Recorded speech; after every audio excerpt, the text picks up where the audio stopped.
billion in Russian assets. And as the world continues to close Russian attempts to circumvent the sanctions regime, we will continue to play our part to ensure that Cayman holds fast in support of peace, stability, and the rule of law. Cayman's core role within the international financial system has also been in the spotlight as the Financial Action Task Force removed our jurisdiction from its grey list and lifted the need for enhanced monitoring. It's hard to overstate how significant this move is for us. It means that FATF recognizes that Cayman has the commitment and the processes in place to enforce and combat money laundering and illicit finance. It judges that our efforts are both robust and sustainable, and it praises the close work between government, regulators, and the private sector in ensuring that our financial center meets or exceeds international standards. The task does not stop here. We will continue to work with the United Kingdom, the European Union, and other international partners to evolve workable new measures for oversight and transparency, including through our new Beneficial Ownership Transparency Act and associated regulations, which will come into force in 2024.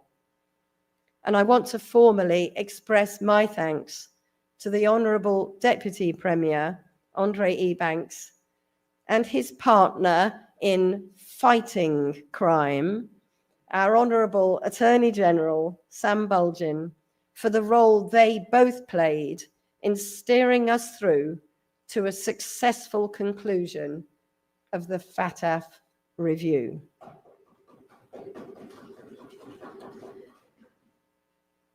As we consider Cayman's position within the international context, our minds turn inevitably also towards the question of security, crime, risks and threats, and how we can best manage and repel them. This is an issue close to my heart and to my intre as I carry out my constitutional responsibilities for security in our islands. I was grateful earlier in my tenure to have the privilege of working with former Police Commissioner Derek Byrne, who has passed on his leadership to our excellent new Commissioner, Kurt Walton. I commend Commissioner Walton on his open, collaborative, and strategic approach, and I reaffirm the priorities we have agreed. We will continue to make Cayman a hostile environment for criminal activity, achieving this through feet on the ground in community policing, as well as a targeted response to specific incidents, especially those involving violence and firearms. We will continue to build our capability in investigations and forensics, as well as CCTV coverage and intelligence gathering. We share a strong belief that effective policing can only be achieved if it includes strategies for prevention, rehabilitation, and safeguarding of vulnerable individuals and groups. That is why we will continue to steer the National Security Council to develop cross-cutting strategies, for example, to combat the flow of drugs, reaching out across government and working with education, health, family services, and work teams to preempt criminal activity and to provide a choice for people who may be standing at a crossroad in their lives. We're also committed to a renewed focus on road safety and the strict enforcement of penalties for those who put others in danger. As we enter the party season, I would remind everyone that we can save lives and avoid a traumatic Christmas for many families if we all select a designated driver and never get behind the steering wheel under the influence of drink or drugs or with a mobile phone in our hand. As we open our parliamentary session today, I know that we're all focused on the budget proposals, which will be the subject of discussion next week. It is perhaps a good moment to pause and ponder that these proposals will be hotly debated, I'm sure, precisely because they are the vehicle through which the government delivers for our people and allocates funding to priority projects and policies. I want to recognise here today that the steep cost of living increase provides a stern backdrop for your deliberations and a call to action as we make plans for the coming 2-year financial cycle. Cayman has a high reputation among the UK's overseas territories for prudent budget management, and I commend the Honourable Premier for her work to remain within the boundaries of the framework for fiscal responsibility agreed between Cayman and the UK, and for her efforts to achieve a balance of revenue raising and efficiencies while enabling growth in priority areas. In a few moments, we will hear from government ministers as they set out these priorities for the coming period. I do not plan to repeat them here. I would simply offer you my thoughts on what I regard as some of the most important areas. Firstly, education. This is the bedrock of growth and the hope of our young people. We must continue to strengthen our schools, create new opportunities in tech, in apprenticeships and vocational choices, as well as providing affordable routes to university, including, and perhaps especially, in the United Kingdom. Secondly, health. As our population continues to grow and age, like me, we are all exploring better ways to deliver healthcare and also to promote more healthy lifestyles. Next is infrastructure. There's quite a long list of projects on our horizon in transport, housing, tourism assets, and waste management. In all of this, we need to find the right balance between protecting our environment and keeping safe from hurricanes and flooding, while responding to the needs of our citizens and our businesses. And this brings me on to the environment. And we speak of it during a historic week when the 28th UN Climate Conference is taking place in the United Arab Emirates. His Majesty, King Charles, gave the opening speech in which he noted that the world is dreadfully far off track in its efforts to retain the goal of keeping global warming within the 1.5 degree limit.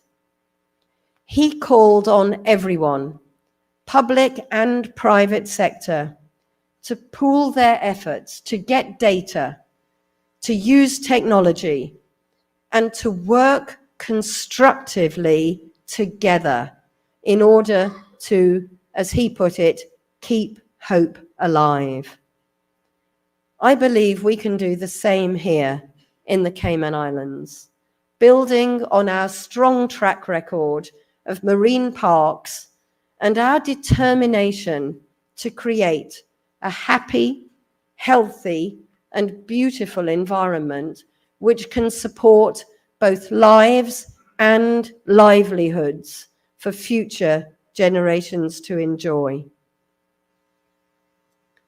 And as we reach the end of the hurricane season, I also want to mention the importance of our resilience in the widest sense of the word, recalling the renewed focus we intend to have at the National Security Council on risk management.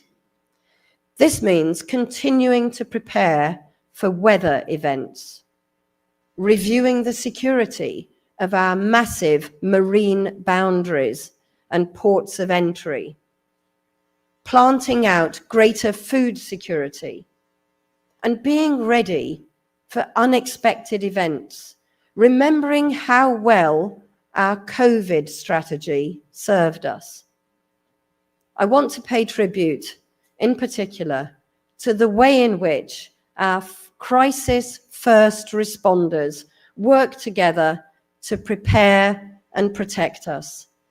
Thank you to hazard management, to our emergency services, our regiment, the Red Cross, and the many, many other partners who support them.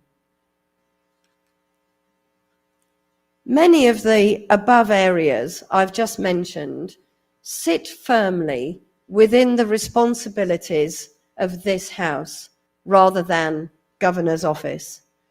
But I am pleased to have developed a great working relationship with all ministers and indeed ministries so that we can communicate and share ideas. The United Kingdom remains committed to supporting Cayman in all of its domestic endeavours, whether this be in transport planning, policing advice, crisis training, public health, biodiversity conservation, or seabed mapping. And it is never a one-way street.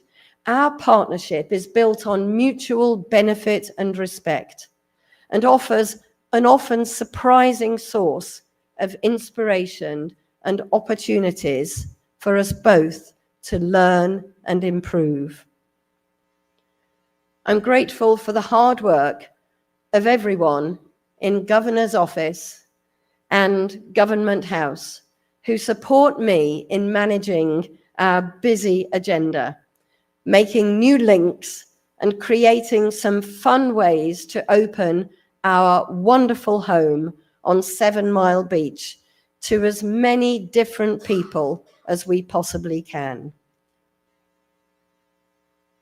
As we progress our important national agenda, effective governance is key to delivery. We rely on our independent commissions, the judiciary, the Director of Public Prosecutions, the Auditor General, and the Ombudsman to ensure that we are performing our duties to the highest standards of integrity and due process. And through the leadership of our Honourable Deputy Governor, Frans Manderson, I applaud our civil service for their tireless work. DG has recently introduced a refreshed strategy to further improve delivery, accountability, customer service, and teamwork across the whole of government. I know he joins me in thanking all of our chief officers who form the interface between political decisions and policy delivery.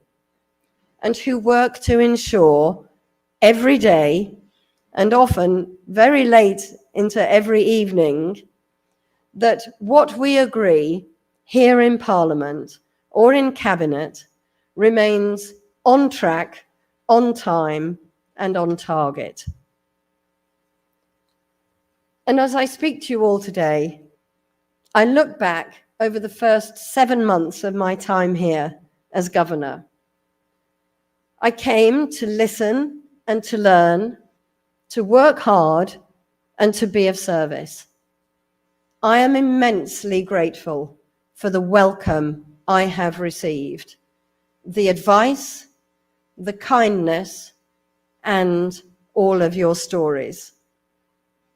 I've enjoyed visiting Cayman Brac and Little Cayman, as well as having many opportunities to visit constituencies and communities here in Grand Cayman.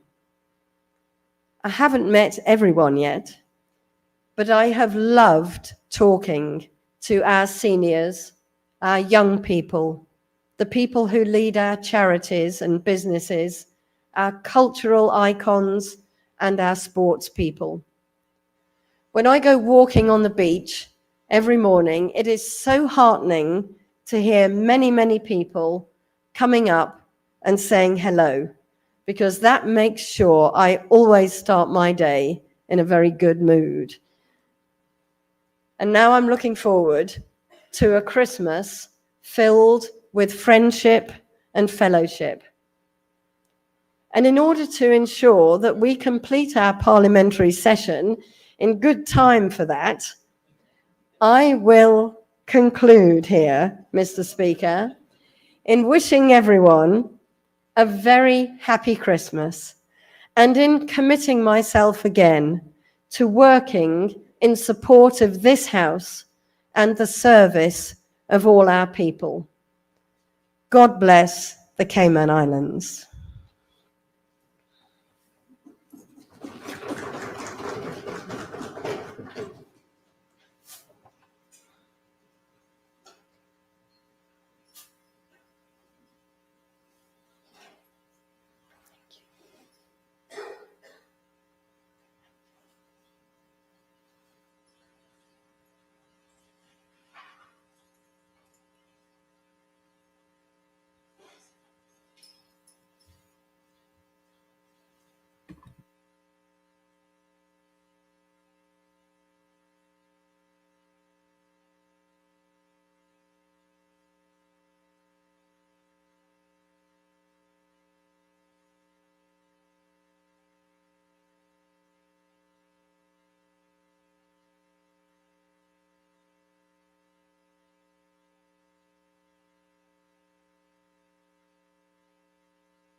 Parliament is resumed. Please be seated.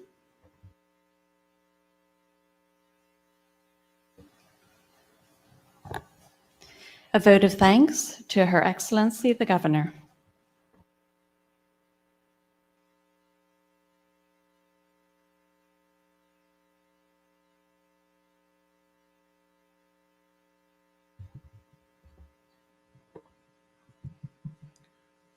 I now call on the Father of the House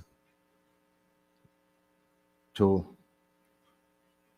propose a vote of thanks to Her Excellency the Governor for her gracious address.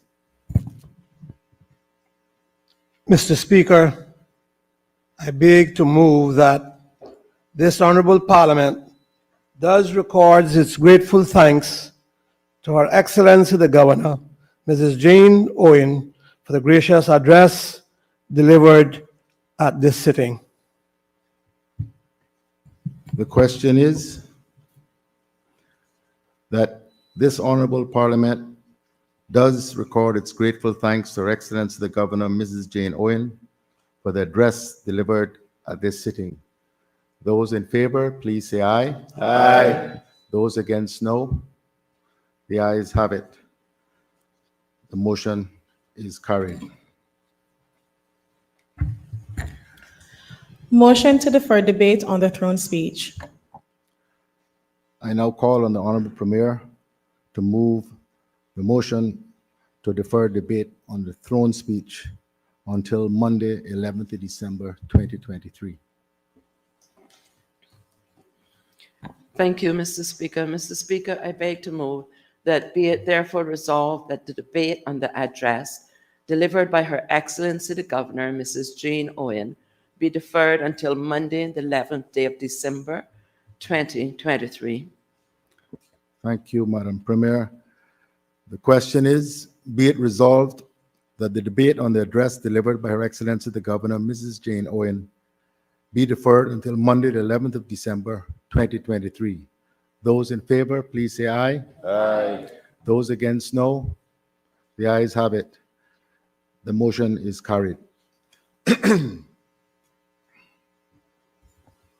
Presentation of papers and of reports. Plan and estimates for the 2024 and 2025 financial years. Budget statements for the 2024 and 2025 financial years. Purchase agreements for the 2024 and 2025 financial years. Ownership agreements for the 2024 and 2025 financial years. To be laid on the table by the Honourable Premier, Minister of Finance. The Honorable Premier, Minister of Finance and Economic Development.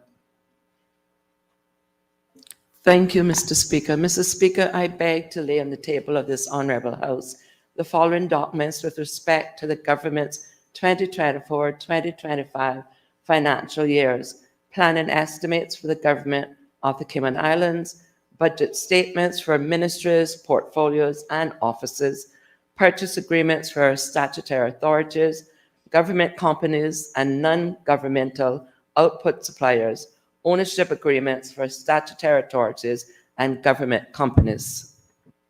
So ordered. Does the Honorable Premier wish to speak thereto?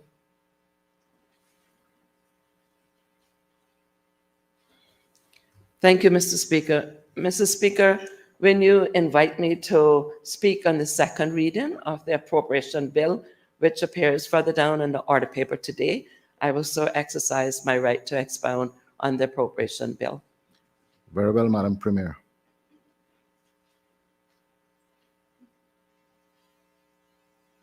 Clerk. Statements by Honourable Minister and members of the Cabinet. I now call on the Honorable Premier to deliver the government's policy statement.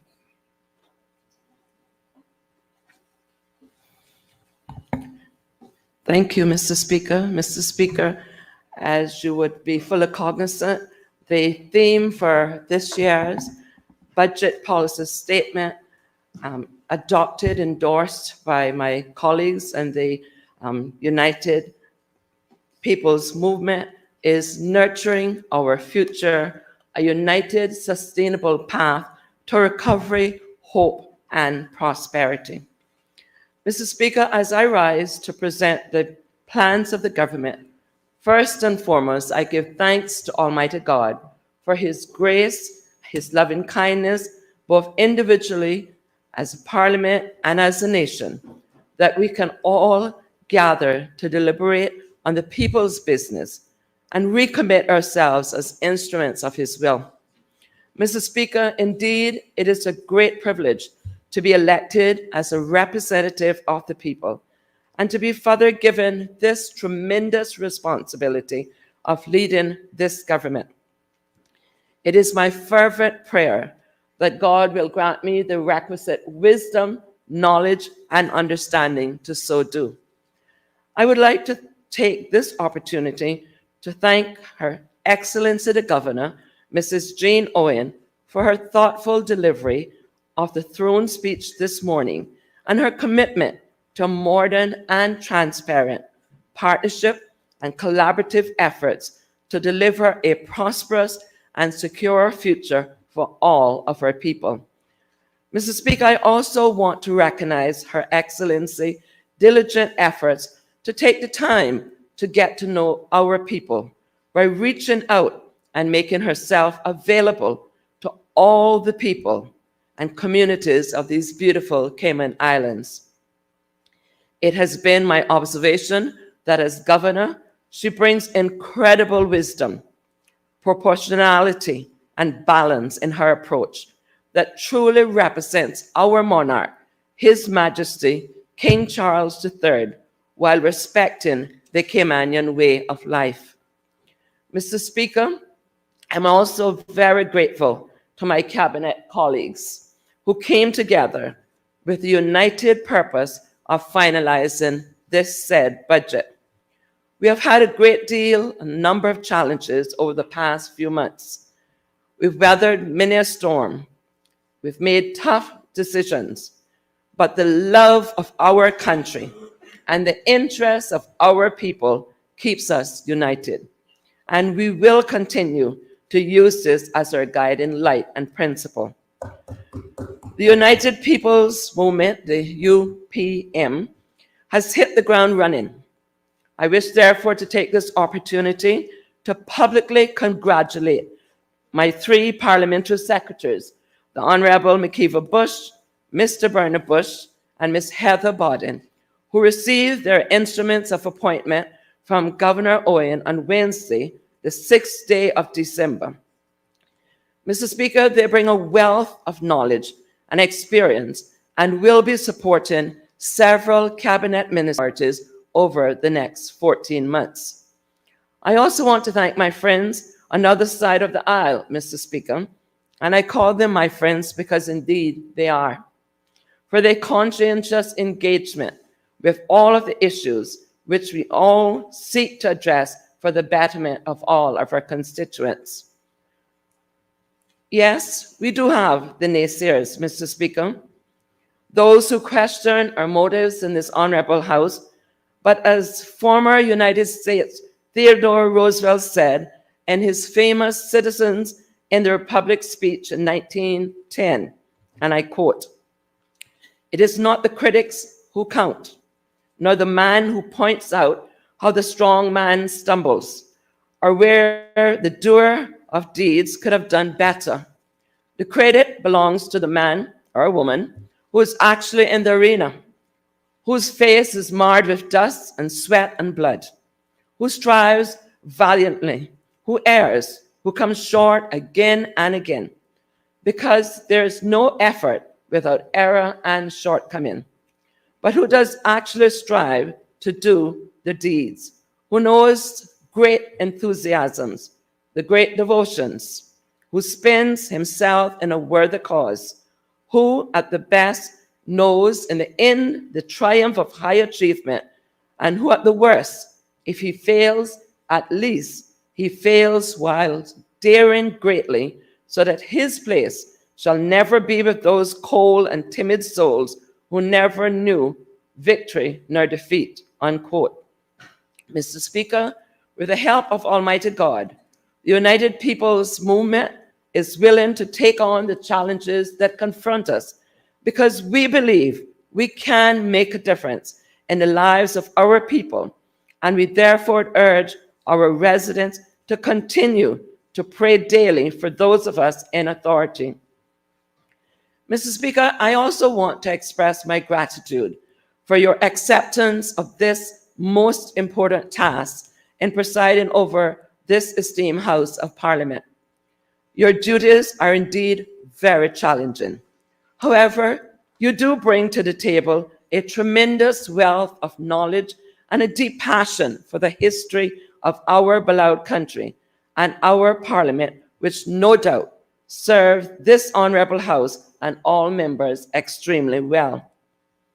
We are indeed confident that our renewed sense of purpose, unity, and commitment will assist in charting the way forward as we look to create a sustainable path to recovery, hope, and prosperity.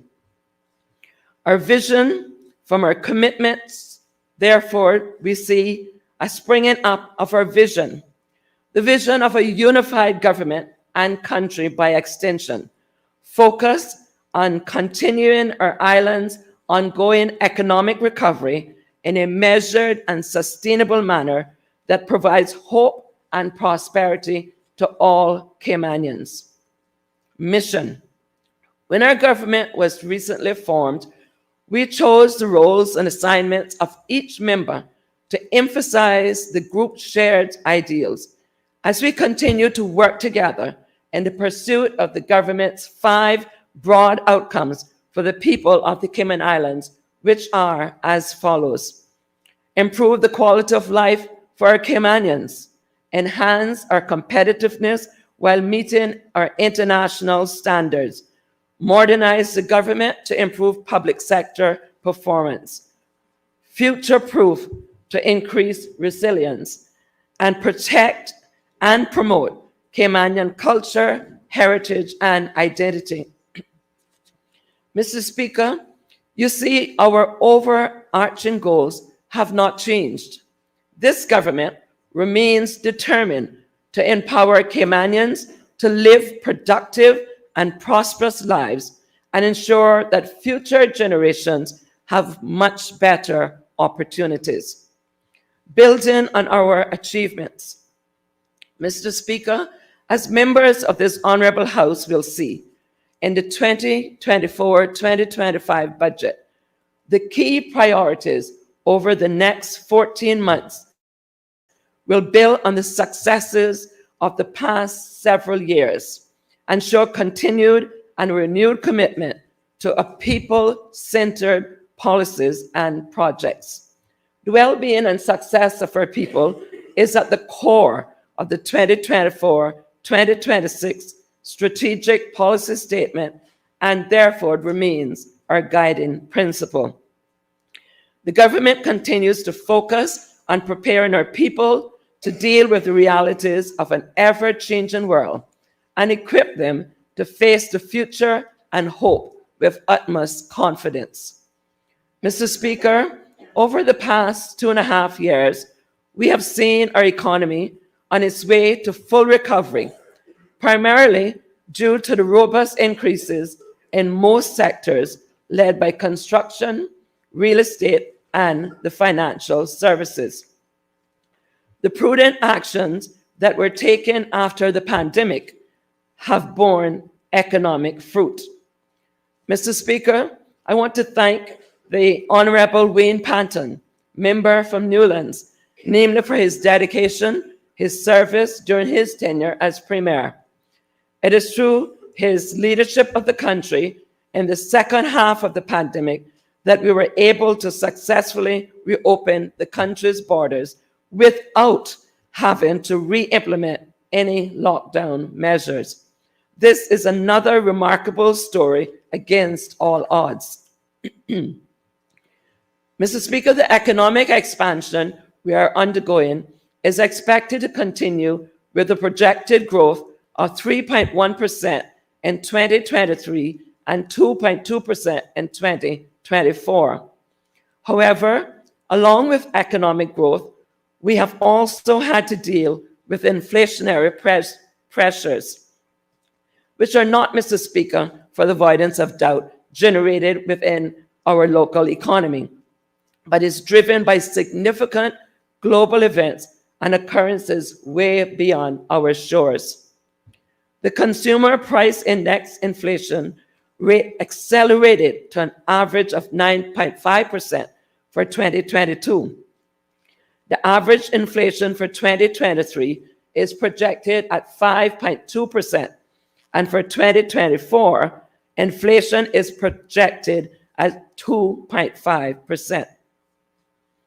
These inflationary pressures have become a heavy burden on the shoulders of all of our people, increasing the cost of living for them and their families. We have seen the unsustainable situation and have taken action to relieve this burden. Mr. Speaker, some of the substantive actions that we have taken to ease the burden of the cost of living include, but are not limited to, free meals to all our private, primary, and secondary public schools, reintroduction of the private school grant, increased A-level scholarship funding to cover the 2 years, increased funding for scholarships at both the undergraduate and the graduate school levels, plus an additional stipend to cover expenses such as travel to Jamaica or other ways for a visa, that is, student visas. We have also increased the seaman and veteran benefits, increased senior citizens and people living with disabilities. They will also receive, as was announced by my deputy this week, an additional $250 for the upcoming Christmas season. Public service pensioners who have served for 10 years or more will also receive an ex gratia uplift starting this month. In addition, Mr. Speaker, we have sought to cushion the blow from the inflation through the following measures: reducing fees for seniors and motor vehicle license and passport applications, providing financial and technical support to cover 400 micro and small businesses through the Cayman Islands Center for Business Development.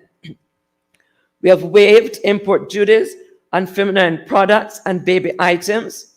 We have increased the duty allowance from 500 Cayman Islands dollars to 1,000 Cayman Island dollars for returning residents to the Cayman Islands, commencing the 1st of December and ending the 5th of January 2024, bearing in mind, should we work late, for those civil servants who may miss the Christmas holiday away can take it up for the All Year's Night into the new year, hence the reason for ending 5th of January. Mr. Speaker, it is important in the area of housing that we have also committed to help Caymanians secure a home that they can afford, and we have followed through on our commitment in several ways. Earlier this year, amendments to the stamp duty concessions for prospective Caymanian homeowners made it far more affordable for Caymanians to buy both first and second properties. The amendments will help these Caymanian homeowners in the following way: by increasing the value of existing prices eligible for a full waiver of stamp duty for first-time Caymanian buyers, and introducing a new formal tier of stamp duty concessions for Caymanians, again, purchasing their second property.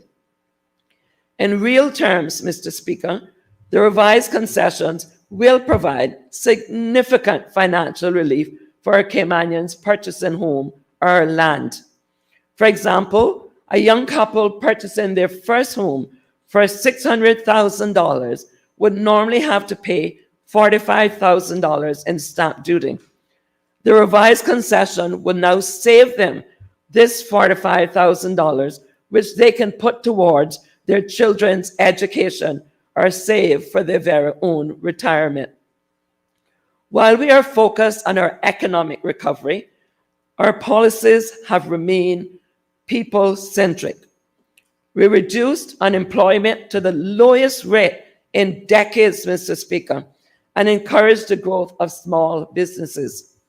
In addition to ensuring that Caymanian families benefit from the country's economic development and supporting in the local economy and tourism sector, we also acted to protect and sustain our island's key economic pillar, the financial services industry.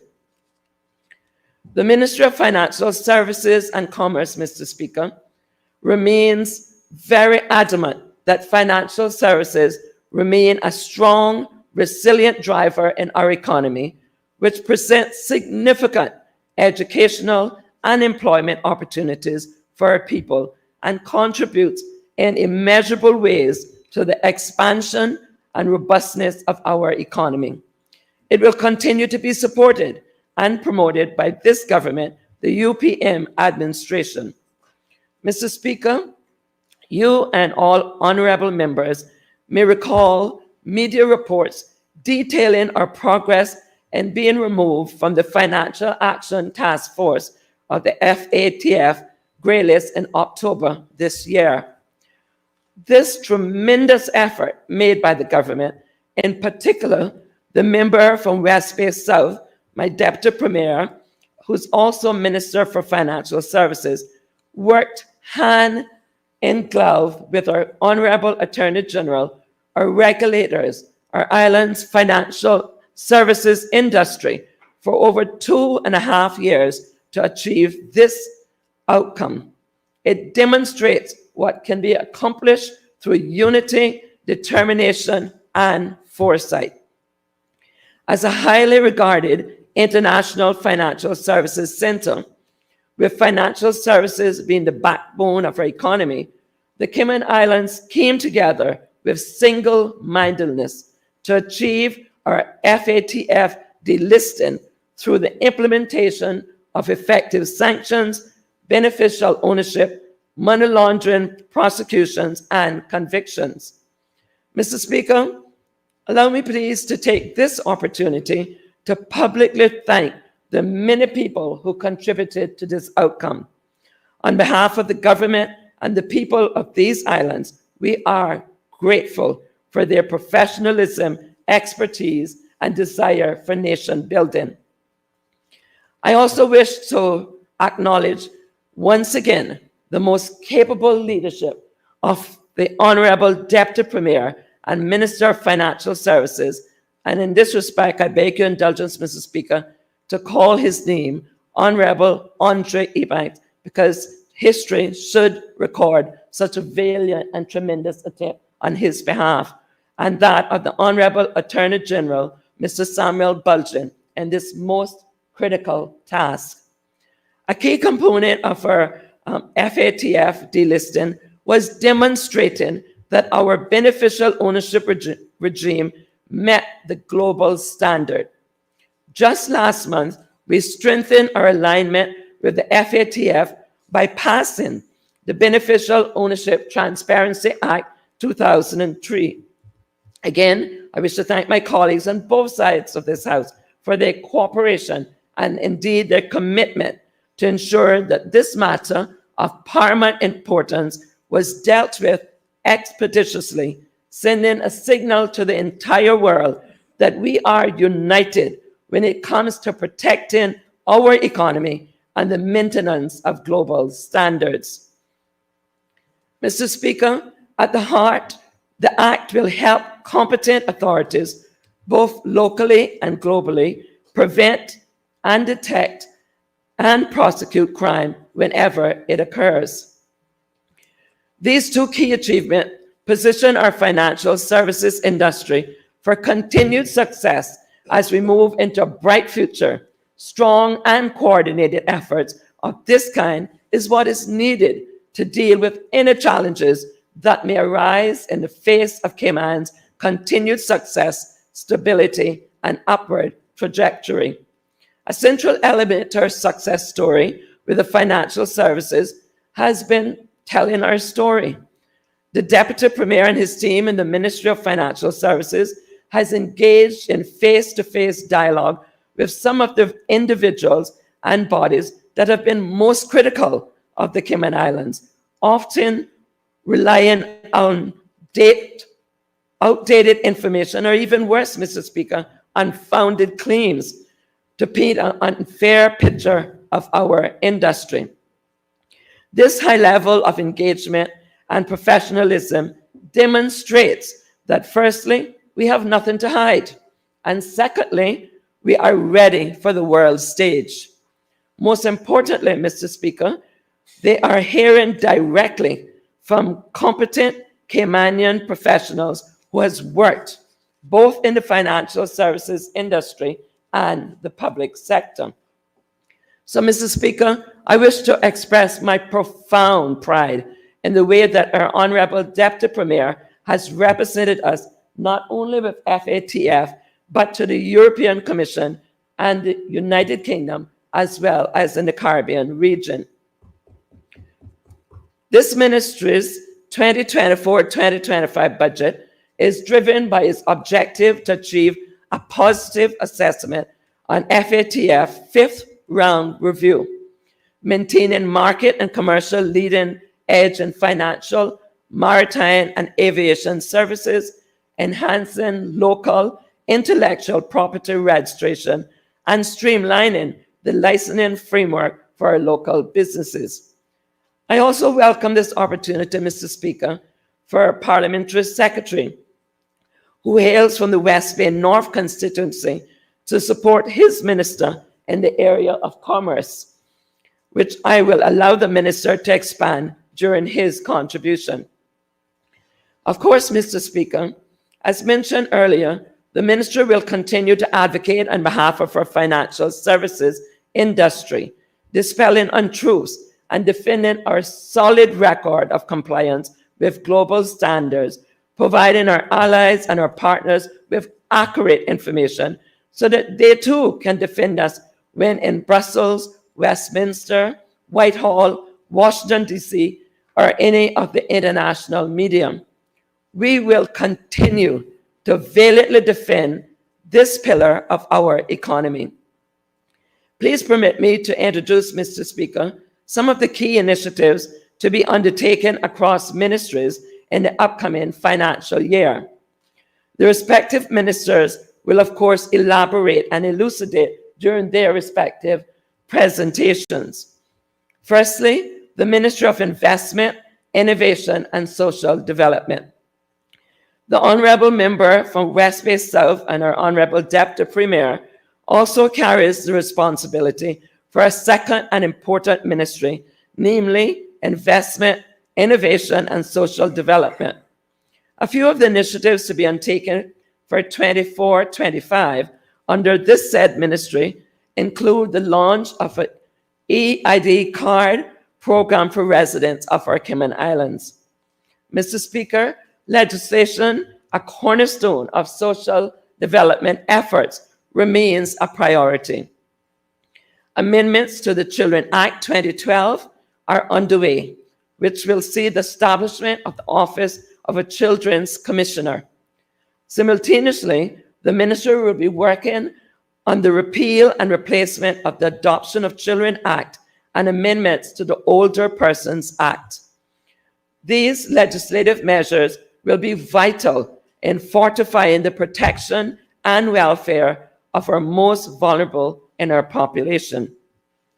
The minister will also be strengthening the work of the Department of Children and Family Services, the multi-agency safeguarding hub, and the Sunrise Adult Training Center to meet the evolving needs of the clients they serve. For the subject of social development, our Honourable Deputy Premier is assisted by Parliamentary Secretary, the elected member for Savannah, who is known throughout these islands for her compassion and her too. Our islands welcome 323,038 stay-over visitors and 930,621 cruise visitors between January and September 2023. This represented 83.6% of the 2019's visitation numbers, far surpassing the destination's target of 70% of our 2019 visitation numbers. Standout months included January with 89% of the 2019 visitation, and September, which is normally our slowest month, saw 88% increase over 2019. With Cayman having exceeded its visitation goal of 70% of the 2019 records in the first 3 quarters, Mr. Speaker, my colleague, the Honorable Minister for Tourism and Sports, the member from Georgetown Central, Honorable Kenneth Bryan, is very confident that we are on track for a full tourism recovery by the end of this year. Mr. Speaker, permit me again to please convey my appreciation to the Honorable Minister of Tourism and his diligent team for their continuous efforts in improving this most important pillar of our industry. Again, I want to make it known that the UPM stands behind our tourism industry. I also want to commend the Honorable Minister not only for his tireless efforts locally, but for his regional leadership as the chairman of the Caribbean Tourism Organization. He has advocated on behalf of the Cayman Islands and has represented us well on the global stage, showing that we Caymanians can succeed when we are afforded the opportunity. Some may question why our minister should spend time on efforts that arguably support our competitors. Well, it is because our international engagement and advocacy is like a rising tide, which lifts all boats. A strong Caribbean region means more potential visitors for all of our destinations. After all, we are brother and sister keepers. One could easily argue that the pace of our tourism recovery has been hastened by our minister's direct involvement with the CTO. Well done, Minister. You continue to enjoy our unequivocal support. Mr. Speaker, while the minister will go into further details, I want to mention that some of the Ministry of Tourism and Port projects and priorities for 2024 and 2025 include construction of a new general aviation terminal, a runway extension at the Owen Roberts International Airport, expansion of Cayman Airway routes, and activities to attract new screen production business in the islands. The team will also be focused on diversification of the tourism product with a greater emphasis on eco-tourism and expansion into emerging and secondary tourism markets. Of course, it would be remiss of me to overlook the Parliamentary Secretary assigned to tourism, my dear friend, the member from Savannah. There is no one who has championed beautification in these islands like her.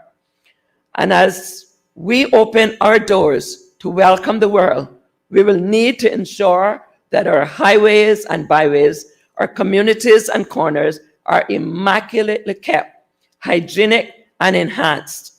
Mr. Speaker, both the Minister and the Parliamentary Secretary show that good old Caymanian way of rejecting uncleanliness. Ministry of Health and Wellness. Mr. Speaker, neither our people nor our economy can thrive without us having a healthy and well society. The UPM administration is fortunate to have a strong and qualified champion in the form of our minister, the Minister for Health and Wellness, my esteemed colleague, the elected member from Prospect. She is dynamic, energetic, and committed to this area. A trained nurse, she has naturally taken her ministerial responsibilities, never ever shying away from the hot button issues.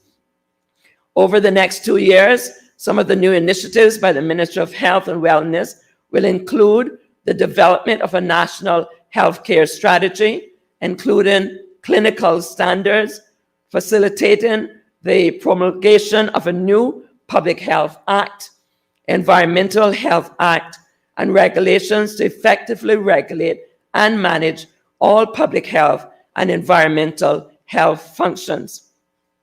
Focus will also be on continuously improving the current solid waste management on the landfills on Grand Cayman, Cayman Brac, and Little Cayman through investment in necessary staff, replacement of outdated equipment, and inadequate infrastructure. Home Affairs. Mr. Speaker, I will use this time to highlight Home Affairs, which is the second ministry under the member from Prospect. During the financial year, the ministry plans to professionalize public safety services through accountability and development of the employees. It will also focus on youth development programs that provide career pathways into uniform and public safety agencies. For example, moving our young people from the cadets to the fire service or the Coast Guard is modernizing government, future-proofing, and improving the quality of life for our people all in one. The Ministry of Home Affairs has taken an intelligent, driven approach to justify its largest expenditures, such as starting the design of a prison that will meet international standards. They will also be investing in prison offenders management and rehabilitation reform. Additionally, the ministry will be upgrading the national CCTV system to collect more specific sets of data to aid in public safety. Ministry of Sustainability and Climate Resiliency. Mr. Speaker, I am so honored to serve in a cabinet comprising of 3 Caymanian women.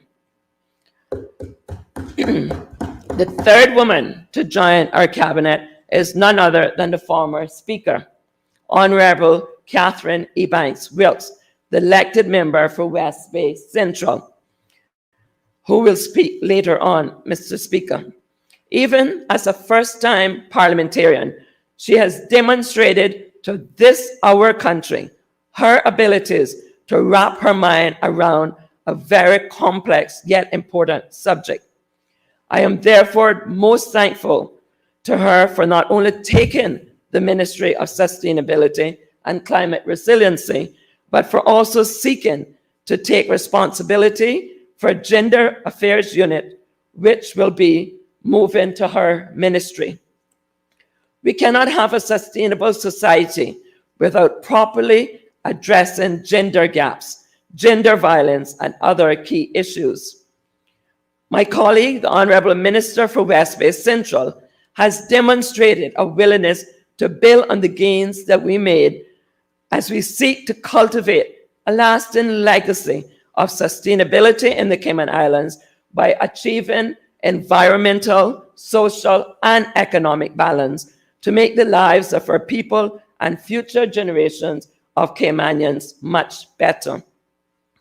With its focus on developing programs to enhance Caymanian sustainability and supporting climate change resilience, the Minister and Ministry will, in the upcoming year, work to complete the 2023-2040 Cayman Islands Climate Change Policy, support the creation of an overarching sustainability framework to guide the work of public entities, and further enhance protected areas and the protection of indigenous species.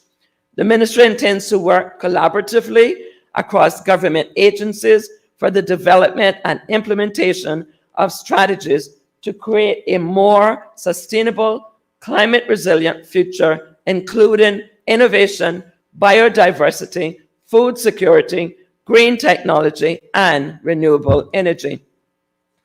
Mr. Speaker, I want now to take a moment to thank the leadership and staff of Sustainability, Climate Resiliency for all of the hard work they have undertaken over the past 2.5 years. Some of the gains made in the area of environmental sustainability and resilience are as follows: facilitated the purchase and protection of significant acreage across the Cayman Islands, including parcels in the Salina Reserve, Sankey, Western Mangroves area, Central Mangrove Wetlands in Grand Cayman, Tarpon Lake, and the east interior of Little Cayman, and Hamilton Forest and Cayman Brac. Commenced the Darwin grant-funded Cayman Deep Sea Project with partners Marine Conservation International and Beneath the Waves to better document the deep sea resources of the Cayman Islands at depths between 50 to 200 meters or 165 to 6,500 feet. In February, they released Climate Change Risk Assessment of 2022, Final Evidence Report for the Cayman Islands, and the most comprehensive review of climate risk undertaken ever in our islands. They launched the Cayman Home Energy Efficiency Retrofit to include some of the National Housing Development Trust affordable homes and the completion of public consultation meetings for the draft 2023 to 2040 Cayman Islands Climate Change Policy. The Ministry of Planning, Agriculture, Housing, Infrastructure, Transport and Development. Mr. Speaker, for the 2024-2025 financial year, the Ministry will develop a comprehensive national development plan, implement the 2037 Cayman Islands Food and National Security Policy, and undertake several key road projects through the National Roads Authority. The Ministry, through the NHDT, the National Housing Development Trust, will undertake multiple projects to develop homes throughout the districts on Grand Cayman while completing a national public and affordable housing policy and a 10-year strategic plan to implement these various initiatives that support a sustainable approach to housing. In an effort to improve the quality of service that we deliver to the public, organizational reviews will be completed on several of the key departments and agencies within that ministry. Furthermore, the National Road Safety Campaign will continue as we make a genuine and coordinated effort to reduce the number of lives lost through traffic fatalities to zero. Mr. Speaker, I'd like to applaud the drive and the passion of the Honorable Minister, the member from Northside, Minister for Planning, Agriculture, Housing, Infrastructure, Transport, and Development. He cares deeply and compassionately for the areas that he has been assigned.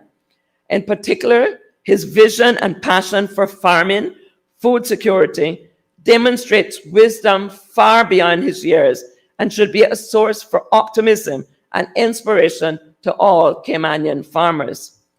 The minister's willingness to introduce innovation to the industry and improve farmers' access to the support and services of the department have all gone a very long way to boosting morale for our local farming community. I'm also pleased, Mr. Speaker, that he has accepted the support of the Honourable Minister for West Bay to serve as his parliamentary secretary in all areas of planning, housing, infrastructure, and transport and development, but not in the area of agriculture, and he can expound when he so elucidates later on. Ministry of Border Control, Labour and Culture. Mr. Speaker, it is indeed my pleasure to welcome back to the Cabinet my friend and esteemed colleague, the Honourable Member from Bordentown East, and Minister for Border Control, Labour and Culture. He brings with him a wealth of experience and wisdom to our team.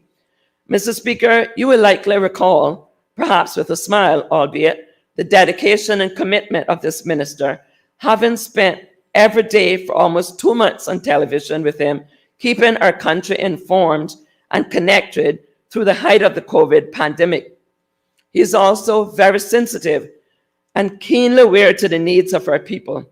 It is most admirable, this trait that he possesses, and one which will help to keep us focused on the most important things.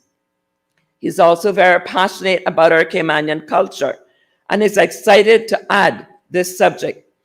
Key initiatives for his ministry for the upcoming financial year include the continuation of the upgrades to the custom online system, collaboration with enforcement agencies locally and internationally to to protect our communities from the importation of firearms and drugs. In the upcoming year, Mr. Speaker, the ministry intends to bring legislative changes to Immigration Reform Act in order to address the many outstanding issues. We believe that sensible, might I repeat, Mr. Speaker, sensible immigration reform is needed. While we accept that foreign labor will be required to maintain our economy, we also do not accept that everyone who, upon their arrival, should be on an automatic pathway to citizenship. These are important yet sensitive discussions that we must all have as a community.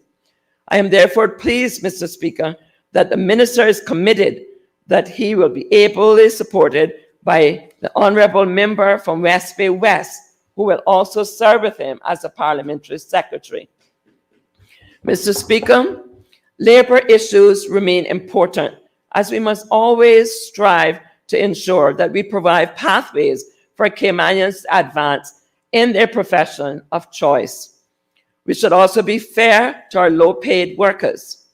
The final report of the Minimum Wage Advisory Committee has now been duly noted by our Cabinet. I will give the Minister the opportunity during this debate to touch on the timeline for this significant matter being taken forward by this government. Finally, Mr. Speaker, I wish to highlight that postal services will fall under this said ministry, which coincides with the Cayman Islands hosting the Caribbean Postal Union Conference in 2024. However, again, I will allow the Minister to provide further details. The Ministry of Youth, Sports and Heritage. In 2024-2025, the Ministry of Youth, Sports and Heritage intends to ensure that facilities are upgraded, maintained to an international standard, increase awareness of our Caymanian heritage through development of materials, stories, videos, and displays of artifacts in more locations throughout our islands. They will also promote and support athletes and young people in our forums that ensure their development and maximization of opportunities available to them all. Mr. Speaker, we have all borne witness to Cayman exceptional regional and international performances in swimming. We all agree that it's now high time for us to invest in a state-of-the-art 15-meter Olympic-sized pool and a warm-up pool. Our first competitive pool, sponsored by the Lions Club, was constructed in 1986 and has served us well. Cabinet has just this week approved the assignment of Crown land near to the Truman Bodden Sports Complex and incorporating the current Lions pool to be utilized for the development of a new aquatic center for the Cayman Islands. Mr. Speaker, you too share a deep love and a keen interest in the preservation and promotion of the Caymanian history. Some amongst us still struggle with our sense of identity and our desires of a deeper understanding of our past, especially as we navigate new uncharted paths. That is why we are looking forward to celebrating for the very first time in 2 generations the reinstatement and celebration of Emancipation Day, which will replace Discovery Day as a holiday in May of next year. The decision to celebrate the holiday in May is in recognition of Cayman's unique emancipation story, one which sets it apart from the rest of the Caribbean. While emancipation came almost 1 year after it was implemented in other British colonies, such was the outrage of the British governor that Cayman had delayed its implementation, received full emancipation on the 5th of May, 1835, and bypassed the period of apprenticeship which took place across other colonies. So, Mr. Speaker, the slaves in the Cayman Islands were the first to be truly freed. This, along with the incredible story of a strong, intrepid, and unbowed female slave named Long Celia, will be celebrated and highlighted as we tell our own story to future generations. We will be educating the public more on the slavery's impact on our islands, and as we approach the first official celebrations in May 2024. Mr. Speaker, I wish to offer my sincere appreciation to the Honourable Member and Minister from Easton, our Minister of Youth and Sports Heritage, as well as the former Minister, Mr. Bernie Bush, who has embraced this topic with enthusiasm, and it continues. They are both deeply connected to our Caymanian heritage and has throughout their lives volunteered with organizations who work closely with young people to protect our heritage. I am confident in their abilities to seek this important work in the ministry through, one as minister and the other as parliamentary secretary. Mr. Speaker, in the true spirit of sports, that is team spirit. The minister has welcomed, as I said, his predecessor in the role, the honourable member from West Bay North, to act as his parliamentary secretary to support the efforts to complete major sporting, youth and heritage projects which the parliamentary sector started. There is no question about the parliamentary sector's heart and passion for these subjects. So I am confident that together the minister and this PS will make a dynamic duo. The office of the Deputy Governor.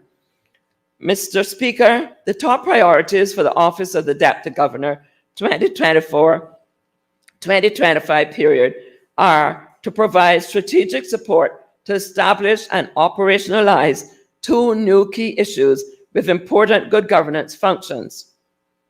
These will be the Enterprise Risk Management Unit, responsible for providing coordination, leadership, and support services for effective risk management within the core government, and advice to statutory authorities, government-owned companies, SAGCS, and a secure vetting unit responsible for providing security checks, vetting clearances, and continuous monitoring for sensible roles within core government, uniformed services, and SAGCS.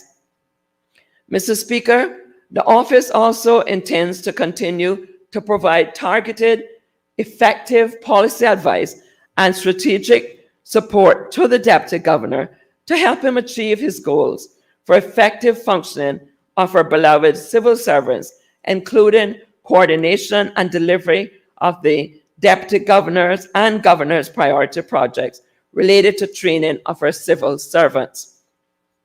Before I continue, Mr. Speaker, it would be remiss of me not to acknowledge the hard work, dedication, and unwavering commitment of our Honourable Deputy Governor. He is a servant leader who deeply cares for the welfare of his civil servants. Civil servants should know that the UPM administration values this service, their advice, and their ability to deliver on our commitments. While we set the policies, Mr. Speaker, you would know that the civil service carries these said policies out. And so we look forward to them delivering on the policies and priorities in this budget in a true spirit of partnership. Mr. Speaker, there's also much important work that's being done by the portfolio of legal affairs as they draft so many pieces of legislation that we are considering to move this country forward for either by revisions or reform, and they will be continued to be led by the portfolio of legal affairs. They have done tremendous work against the anti-laundering, counterterrorism financing, proliferation financing, and financial sanctions, and it could not be led, in my humble opinion, by anyone better than Honourable Attorney General. We will also continue to support the request from the judiciary to ensure that the important work of the courts are not in any way interfered with, delayed, or fettered. We are proud of our judiciary as they're not only renowned within the Caribbean jurisprudence, but internationally as well.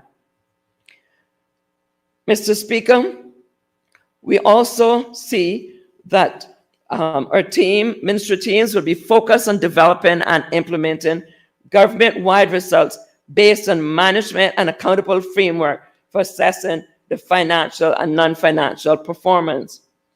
The Ministry of Education, my passion. Mr. Speaker, the Ministry of Education focus will be on strengthening the delivery of education at all levels, from early education through tertiary level, with developing both curricula and physical activities. Technological advancement in education. Mr. Speaker, throughout my tenure as Minister for Education, I have sought to prioritize enhancing technological infrastructure in all of our government schools. This commitment is evident in several initiatives, including providing digital services to all government school students, investing in enhanced network equipment for our schools, and crafting a national digital learning policy to guide our schools in implementing effective digital learning strategies and equipping students with essential computing skills. In August of 2022, Mr. Speaker, we took another significant step towards this goal by introducing Promethean panels to replace the current interactive whiteboards. These advanced panels will significantly enhance the quality of education imparted in our schools. Our ICT team has successfully now installed 314 Promethean display panels across our schools, the first in the Caribbean, and they provide comprehensive training to approximately 275 educators on their effective utilization. I'm also pleased to share, Mr. Speaker, that in all 15 of our school leaders have now easy access to information on the go through iPads. Additionally, all 13 secondary schools physical education teachers can now comprehensively evaluate accurate techniques for various athletic activities and provide pupils with video-based evaluations. Supporting Caymanian learners. Mr. Speaker, the Ministry of Education is committed to increasing the support to Caymanian students. Our scholarships and grants currently enable 634 students to pursue overseas studies and over 1,200 to pursue post-secondary, TVET, and tertiary studies locally. This demonstrates our unwavering commitment to provide equal opportunity to all of our aspiring leaders. Last December, Mr. Speaker, we introduced the prestigious Government High School Scholar Award, valued at 100,000 Cayman Island dollars, to inspire and recognize excellence among our valued students while highlighting the importance of our government schools. Congratulations are in order to Abigail Rose and Diamond White, both John Gray High School students. Yes, that beautiful new high school just up the way, who were the first to receive this distinguished recognition. We look forward to announcing the next high school scholars in January 2024. Also notable among our efforts to empower Caymanian learners, Mr. Speaker, has been our introduction of the local technical vocational education and training TVET grant. This new program is designed to equip Caymanians who have already completed their compulsory education with essential skills and training they need to succeed in the dynamic field of TVET. The grant is valued up to 15,000 CI dollars per year. It will cover tuition fees, course materials, and required equipment for eligible courses lasting 18 months or less, offered by registered local private institutions. Prospective learners, Mr. Speaker, may apply for this grant online at www.moescholarships.gov.ky. Mr. Speaker, we are committed to ensuring that all our Caymanian students have a strong foundation in mathematics. We have developed a numeracy strategy for our government schools to ensure that every single primary school student have a robust foundation in mathematics before moving on to secondary education. In addition, we have now provided extensive training to school leaders through the National Center for Excellence in Teaching Mathematics Mastery Pathway, and we have also now recruited 14 specialists in math for teaching to enhance math instruction in primary schools. In other words, Mr. Speaker, we no longer have general knowledge teachers teaching math, but math specialists and professionals in our primary school providing the very necessary mathematical foundation to our students. Mr. Speaker, as a part of our strategy to improve the quality of teaching in our schools, the ministry has also engaged approximately 80 assistant teachers across government primary schools and secondary schools up to year 9. Our aim is to support our classroom teachers as they apply teaching and learning strategies to help students, particularly those with special educational needs, realize their full potential. We extend our gratitude to our recruitment team for their diligent efforts to ensure that our schools have the necessary support to provide quality education to all our students. And it is our modus operandi that no student will be left behind. Fostering inclusive education. Mr. Speaker, over the past few years, we have witnessed a growing number of students with special education needs and disabilities. In fact, at the Savannah School, 1 in every 4 students are found to have an SEN need, and we are responding to those statistics. In this view, we are working diligently to create a more inclusive education system by providing small group instructions as required so that our most vulnerable students can participate fully in mainstream education system. In 2021, we introduced a comprehensive code of practice for identifying, assessing, and providing additional learning support needs in education. Throughout the academic year, we trained and supported all principals, both public and private schools, and special education need coordinators in relation to this code of practice. Mr. Speaker, the additional learning support needs policy has also been put in place to ensure that our children and our young people have the additional learning support needs, which include special educational needs and disabilities, that they're able to access appropriate learning opportunities and provisions. I am pleased to report that now 42 students have benefited from this learning support classes at Prospect Primary, John Gray, and Clifton Hunter High Schools. Mr. Speaker, as a part of our ongoing effort to cultivate a supportive and inclusive learning environment that caters to all learners' needs, we have also repurposed the physical education room at the Sir John A. Cumber Primary School in the District of West Bay to create an autism-specific classroom and a sensory room. This supportive and calming environment caters to the needs of 7 critical Stage 1 students and those who require a quiet place to de-stress. These specialized facilities aim to better equip students for integration into mainstream classes. Education capital projects. Mr. Speaker, I'm sure you're no doubt aware that in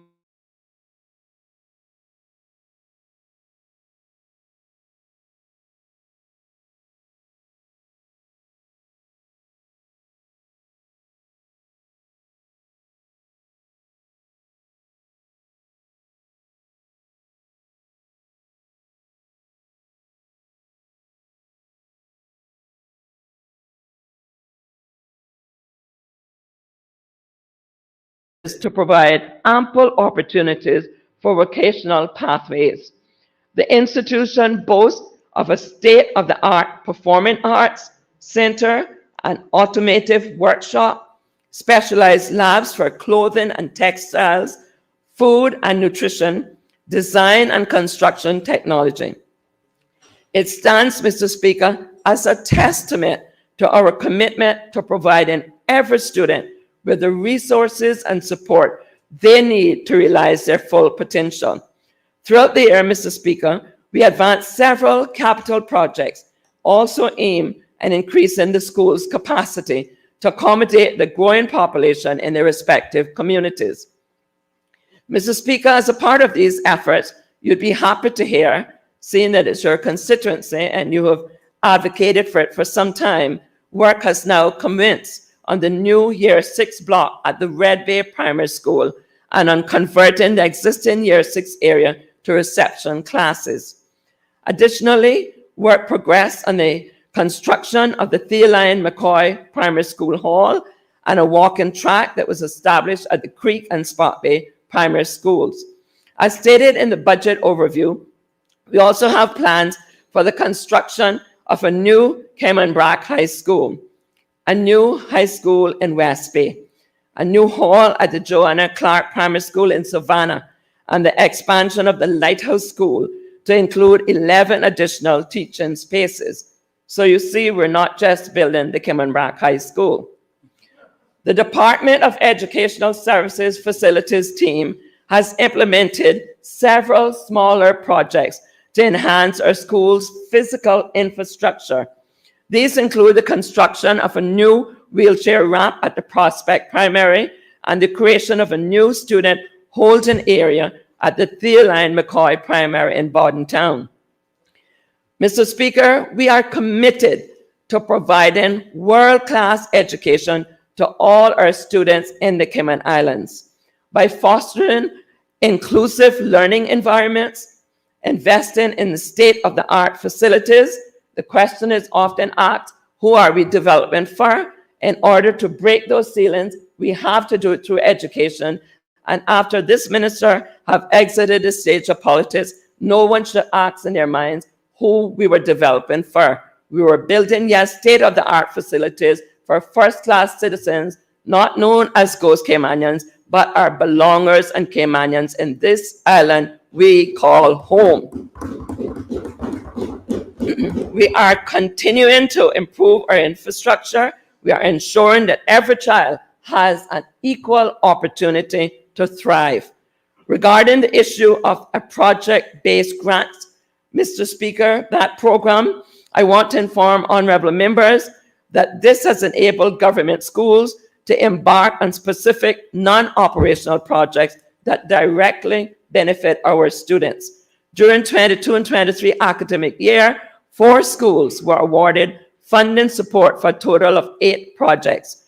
These projects included the development of mobile science lab stations, upgrading design and technology equipment, building student benches for breaks and lunch at the Clifton Hunter High School. Additionally, Mr. Speaker, the Red Bay Primary School received funding for the development of a reading cafe, a nature garden, as well as outdoor enrichment and learning centers reception. Easton Primary School, long thought to have been forgotten, not under this minister. They received the support for the installation of security systems, improvement of audiovisual systems, while Lehman E. Scott High School in Cayman Brack received specialized resources for children with special education needs for the first time ever. Mr. Speaker, the ministry also reinstated funding to all 19 registered independent and assisted schools to the tune of $2 million Cayman Island dollars. The schools used the fund to enhance school facilities, improve student health, safety, provide scholarships to Caymanian students, support staff development, and improve special education needs capabilities. With this said, Mr. Speaker, the Ministry of Education maintains its vigilance over private institutions. In 2022, 3 independent institutions consistently judged weak following the Office of Education standard inspections. And so the Ministry of Education served them notices of improvement to facilitate their progress and to ensure compliance. By virtue of Section 18 of the Education Act 2016, we also enacted the ministry and the 3 schools to receive school improvement support for 6 months. And I'm happy to say, despite naysayers, Mr. Speaker, none of our government schools have received a week inspection. Dual enrollment program. Mr. Speaker, we have strengthened our support for the dual enrollment program through a memorandum of understanding with UCCI. This partnership has led to renovations, to refurbishments of the dual enrollment classroom at UCCI, with plans to further expand and accommodate to meet the growing demand. The ministry is also currently piloting a TVET dual enrollment pathway program at UCCI. This aims to benefit some 25 promising Caymanian students. Through this program, Year 11 students are identified and provided with a comprehensive training module, enabling them to acquire an internationally recognized certification in Year 12. This unique initiative, Mr. Speaker, equips students with the necessary skills to secure fulfilling careers. Upon completion, students will earn a Level 2 diploma from UCCI, their high school diploma, and industry certification. The pilot includes courses in computer technician and construction technology, child safety, guardian, and positive behavior in our schools. Mr. Speaker, to promote child safety and positive behavior in our schools, which is of utmost importance, the ministry has implemented various initiatives. The online child safeguarding module has been completed with over 2,700 individuals, while the in-person module has been successfully completed by 1,250 participants and 43 educational institutions. Additionally, Mr. Speaker, the Team Tech program, introduced in October of last year, provided training to approximately 300 teaching staff and school security officers on effective behavior management strategies.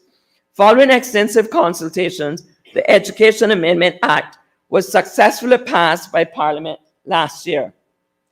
This pivotal legislation now requires that all schools implement an anti-bullying policy that aligns with our national policy. Mr. Speaker, we have also developed the anti-bullying schools regulations and an update to our national policy. 30% of schools have revised their school policy to align with the new national policy. Remaining schools are expected to do so before the end of this year. Earlier this year, we launched an extensive awareness campaign to promote the provision of the anti-bullying schools regulation pertaining to prevention and reporting and response to bullying. And I wish to thank the Honourable Member from West Bay, Ms. Catherine, for her interest and keen assistance as it related to this specific piece of legislation. Early Childhood Assistance Program, Mr. Speaker, the ministry has also taken significant steps to support early childhood education. The Early Childhood Assistance Program, otherwise known as ECAP, was extended for summer schools as we found that children were left often unattended while their parents had to work. So we provided for the first time this year financial assistance to enable parents for our early childhood centers. Additionally, the Early Childhood Care and Education Unit launched an ECAP online program to simplify the application process.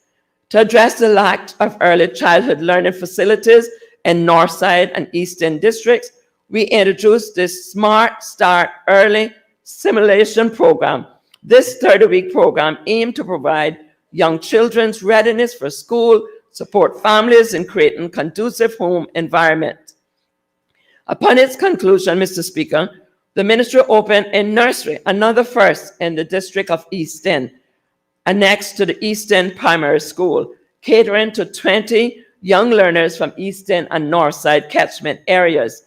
This facility provides a safe and nurturing environment with morning and aftercare programs. As you know, it takes forever and a day until we get that east-west arterial put in place for those in the Eastern District and Northside. to get to their work and return home. So we as the government have done what good governments are expected to do, fill the gap by providing early morning and aftercare for North Side and East End young children. Mr. Speaker, members of this Honorable House will be pleased to learn that my ministry have provided significant support for early childhood care and education centers through its early childhood care and education unit.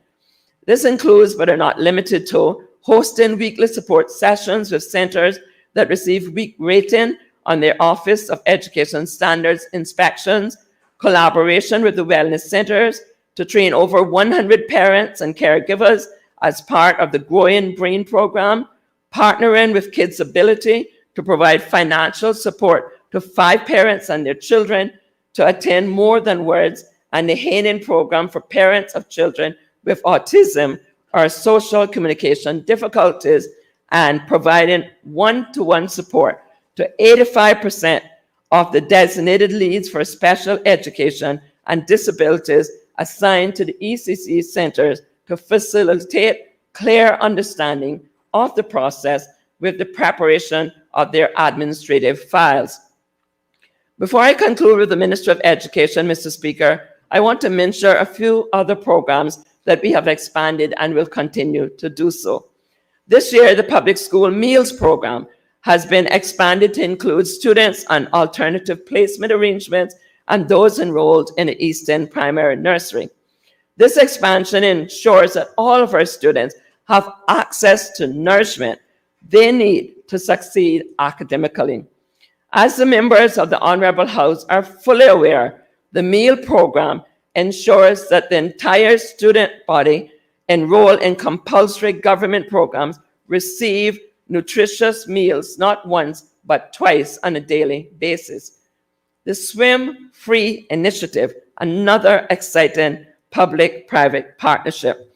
This year, Mr. Speaker, the ministry supported private community partners, including the Flowers Group, DMS, Foster's Group, YMCA Cayman, and the launch of a swim-free initiative for our government primary schools.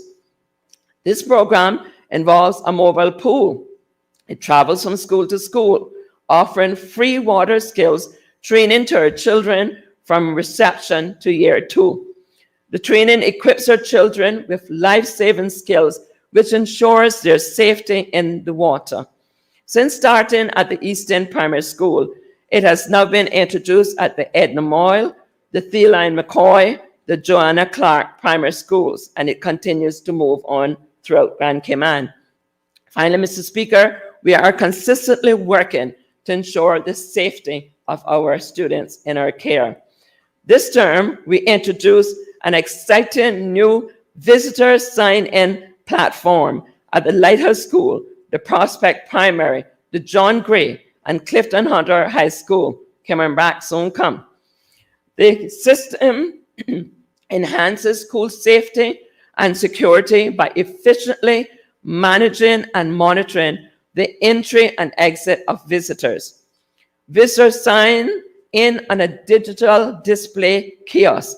They receive a visitor's badge with their name, photo, and visit details. Visitors are required to wear this, that is, their badges, at all times while on our campuses.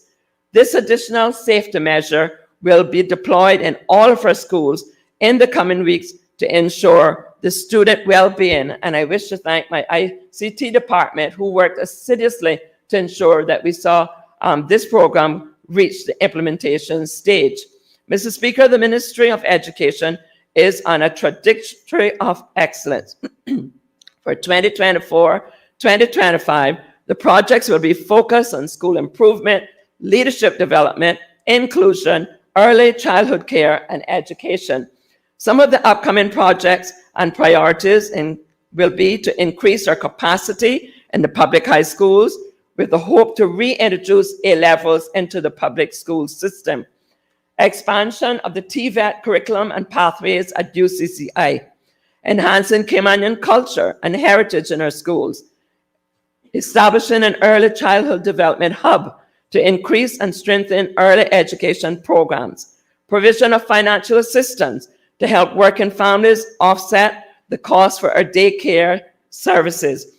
This will include assistance of children from age 3 to 4 years to access daycare provision throughout the year, inclusion of mental health education programs to reduce the stigma and to promote educational and emotional well-being among our children. Mr. Speaker, additional focus will be on those students who are the most vulnerable, with individualized assistance for these students, as well as information and assistance for those in need of support in a timely manner. I would like to thank my team and the Minister of Education, the Department of Education Services, for their unwavering commitment and support, their hard work in nurturing these islands and future-proofing it. Turning now to my Ministry of District Administration and Lands. Mr. Speaker, the ministry is contributing directly to the broad outcomes to improve the quality of life for Caymanians and to provide solutions to improve the well-being of people so they can achieve their full potential. This is being done through the following initiatives: disability policy implementation. The ministry has embarked on creating space and programs for the learning and development of adults with special needs and disabilities in the sister islands. This center has been completed and recruitment of staff has now commenced. We anticipate a 2024 opening of this senior adult learnings in the sister islands. Mr. Speaker, we're looking forward with great anticipation to this most needed facility for the 10 or 11 senior adults that have been locked away in their homes because of lack of a facility. The Eastern Affordable Lots Program.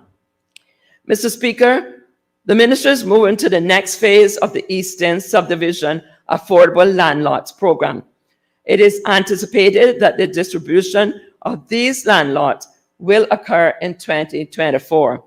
The program will support the distribution of 41 affordable land lots from the Eastern Subdivision and progress government's priority to help Caymanians achieve the dream of home ownership. Improve beach accessibility. Improving beach accessibility is the most vulnerable, is something that is near and dear to us, Mr. Speaker. It will continue to be a priority.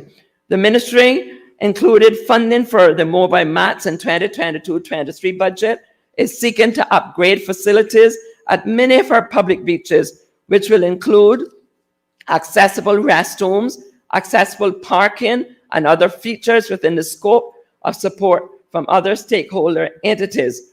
So, Mr. Speaker, our efforts go beyond merely identifying the public beach. We enhance them as well in order to ensure that they are maintained and, more importantly, enjoyed by the people for whom it was bought for, acquired, and should be maintained and protected. I am pleased to share how the services of the Lands and the Survey Department have been significantly contributing to the revenue of these Cayman Islands. The effective operation of our booming real estate market, as well as contributing to the activities to address sustainability. The department has significantly outperformed all metrics amidst increasing service demands. Even though with increasing interest rates and inflation, there was some decline in the real estate activity. As at the 29th day of November this year, the Lands and Survey Department generated stamp duty and register fees in excess of 84 million Cayman Island dollars, exceeding our revenue target. Mr. Speaker, the department, which is now celebrating 50 plus years of service to our community, continues to contribute directly to several of the government broad outcomes. In order to continue to provide support, efficient service to the growing customer base, the department has implemented a number of new initiatives. One such project is a new online document retrieval portal, which will allow customers the ability to request services, to pay online, receive the relevant service from the land register section. This is expected to be launched early in 2024.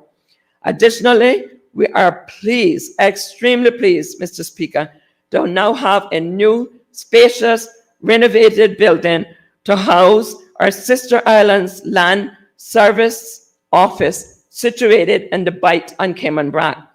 We did a soft opening last week and will do the proper opening early in January. At that facility, we're also housing the new office for the affordable housing, as we will see those houses come up like mushrooms is my goal. It's been a long time coming, but good come to those who wait. Other initiatives planned include completing the next phase of the scanning project, creating e-forms for the ease of customers, replacing the program mapping, all key customer service channels to create added efficiencies. A major development of the department, Mr. Speaker, is the purchase of 12 properties, all of which will be for the benefit of the people of the Cayman Islands. Mr. Speaker, I should also put on notice that it is the deep desire and aspiration of the government that the people of the Cayman Islands would once again be the owners and the beneficiaries of the Barker's property. We do own a significant part of that property, but a significant part is owned by another proprietor in particular. And if it takes me extending my 18-hour days to the 24-hour days, Mr. Truman, of the law firm, we will do so. And we will be bringing, at the risk of breaching the rules as it relates to anticipation, Mr. Speaker, we will be bringing a resolution in Finance Committee, which will go towards projects such as this beach and environmental conservation properties. But I also believe in the art of negotiation, and the team has caucus, and we will embark on that art of negotiation. And I believe that unless you aim big, you should not aim at all. We're aiming at Barker's for the people of Cayman. It must be noted that many government entities and statutory authorities use the data as part of their development and planning process to support their operations and monitor charges to our coastline, particularly the beach areas. For the upcoming year, Mr. Speaker, the department has ambitious plans to amend a number of the land and survey related legislation to include the Stamp Duty Act, the Registered Land Act, Land Acquisition, the Tennessee Act, among many others. Shifting to district administration, Mr. Speaker, I am delighted to say we have worked collaboratively over the past few years to address and remedy several concerns, resulting in positive outcomes for the sister islands. We look forward to implementing new programs and initiatives and enhancing current ones to improve the lives of the people of Cayman Brac and Little Cayman. Some of these plans include upgrades and our expansion of the district administration building, which was commenced by my colleague, the Honorable Member MP responsible for West End and Little Cayman, the Honorable Moses Kokernel. We will continue to build piers, public beach facilities, road networks, cemetery space, public parks, and sporting facilities. It is important, Mr. Speaker, for members of the public to recognize that Cayman Brac and Little Cayman do not have the same Cayman Islands government support framework, such as the Needs Assessment Unit. In light of this, provision of assistance for home repairs is not handled by my Honorable DP, but is handled under district administration, and we are desirous for it to so remain. The indigent residents of the Cayman Islands, through district administration and the ministry, receive assistance for home repairs through this avenue. The support we provide, Mr. Speaker, has been significant to the indigents who need necessary home repairs. We have been able to assist some 50 projects through the Sister Islands Home Repairs Assistance Program, and I'm happy to report that the program has been extended to include the provision of hurricane shelters for the indigent and elderly persons so that we can avoid the mad rush on the impending hurricane or storm for the distribution of plywood. Another program I wish to mention, Mr. Speaker, is the Sister Islands Beach and Community Cleanup Program, one that my colleagues and I wish to extend to Grand Cayman in the upcoming 14 months.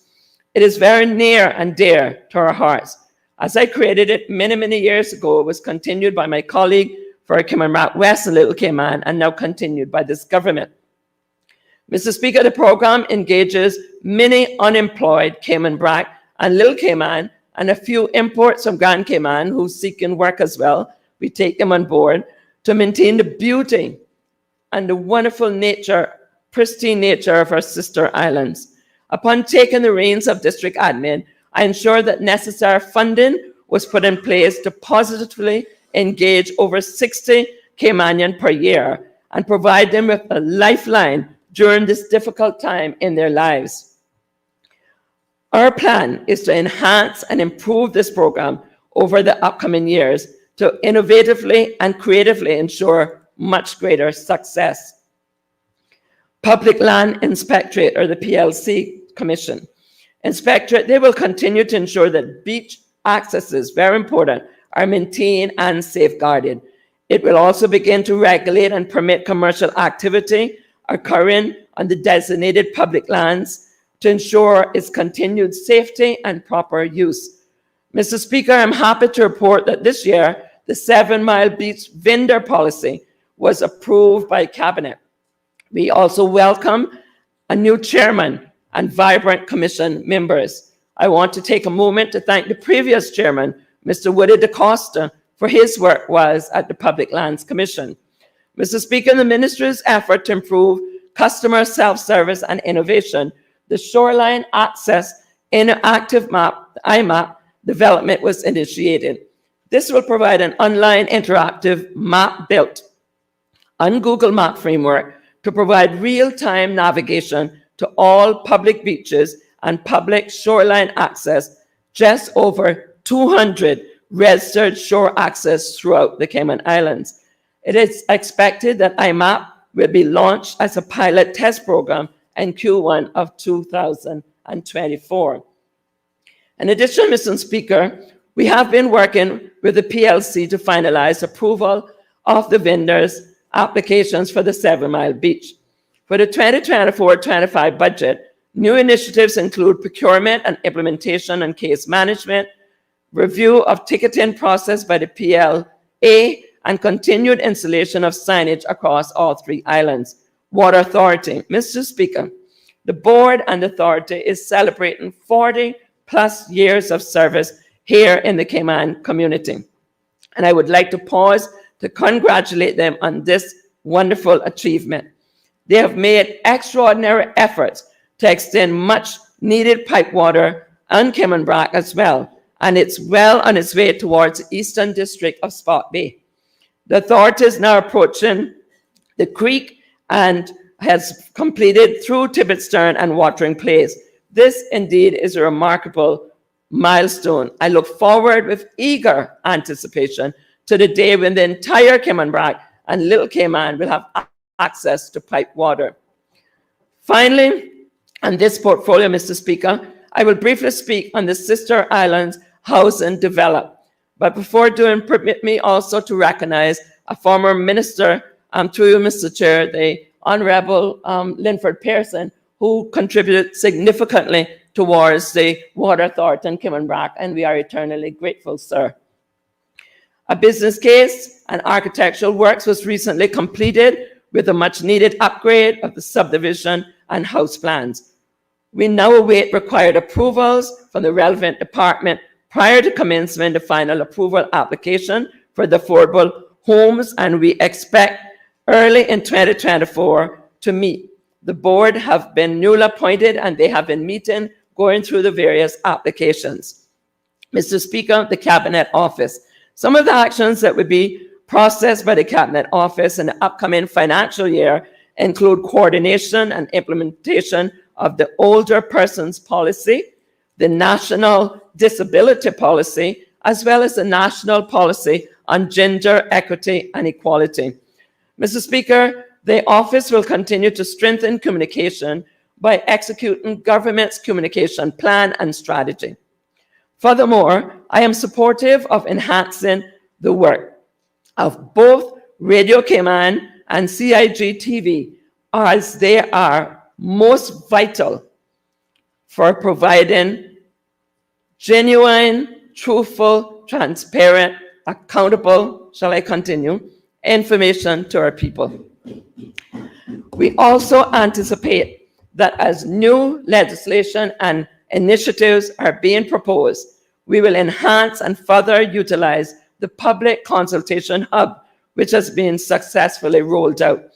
Also, the work to represent and protect the interests of the government and the people of the Cayman Islands in the UK will continue to be of significance. We anticipate that when the UK proceeds with the Overseas Territories Declaration and a new strategy for the overseas territories, there will be a cross-government and national dialogue on bilateral negotiations we would want to discuss with the UK, an exercise that will be heavily focused on public engagement. And to that extent, we've already extended our hand across to the opposition, which graciously came, met with us, received the presentation from the Cabinet Office, concurred that it was the way to go. We have extended through the correspondent to the UK an invitation for them to come to Cayman to initiate these discussions, because all government is local, and we believe that that would be a true testament to this new partnership. Mr. Speaker, Hazard Management Cayman Islands, HMCI, is now part of our Cabinet Office. It is planning the establishment of flood sensors across the Cayman Islands. This project expands on a collaborative effort with a number of stakeholders, including the Ministry of Sustainability and Climate Resiliency, Cayman Islands National Weather Service, Department of Environment, Ministry of Planning, Agriculture, Housing, Infrastructure, Lands, Survey Department, National Road Authority, and Water Authority. The HMCI intends to expand this project across all 3 islands post-pilot phase. HMCI will also be overseeing a risk analysis consultancy for improved understanding of the storm surge, seismic threat, including acquisition of ground speed acceleration data for earthquakes. In partnership with the National Oceanic and Atmospheric Administration, NOAA, HMCI is working and producing a storm surge and wave impact model for the Cayman Islands. Mr. Speaker, data from this project will inform preparedness and mitigation activities, particularly in regards to the positioning and development of our critical infrastructure and emergency shelters. In the upcoming year, MCI will be requesting capital budget for feasibility and technical requirements consultancy for an extension of the National Emergency Notification System. This system currently includes Radio Interrupt, a mobile alert app which provides real-time, location-specific alerts designed to keep the Cayman Islands residents and visitors informed and safe. Additionally, Mr. Speaker, I have also taken the responsibility for the National Weather Service, which I'm sure would be no surprise to those of you who know me.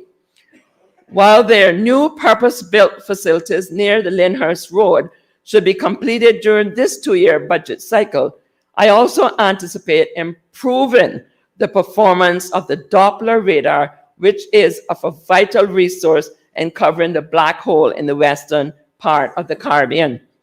Mr. Speaker, we are grateful that the Atlantic hurricane season ended a mere few days ago, and we have been spared yet once again.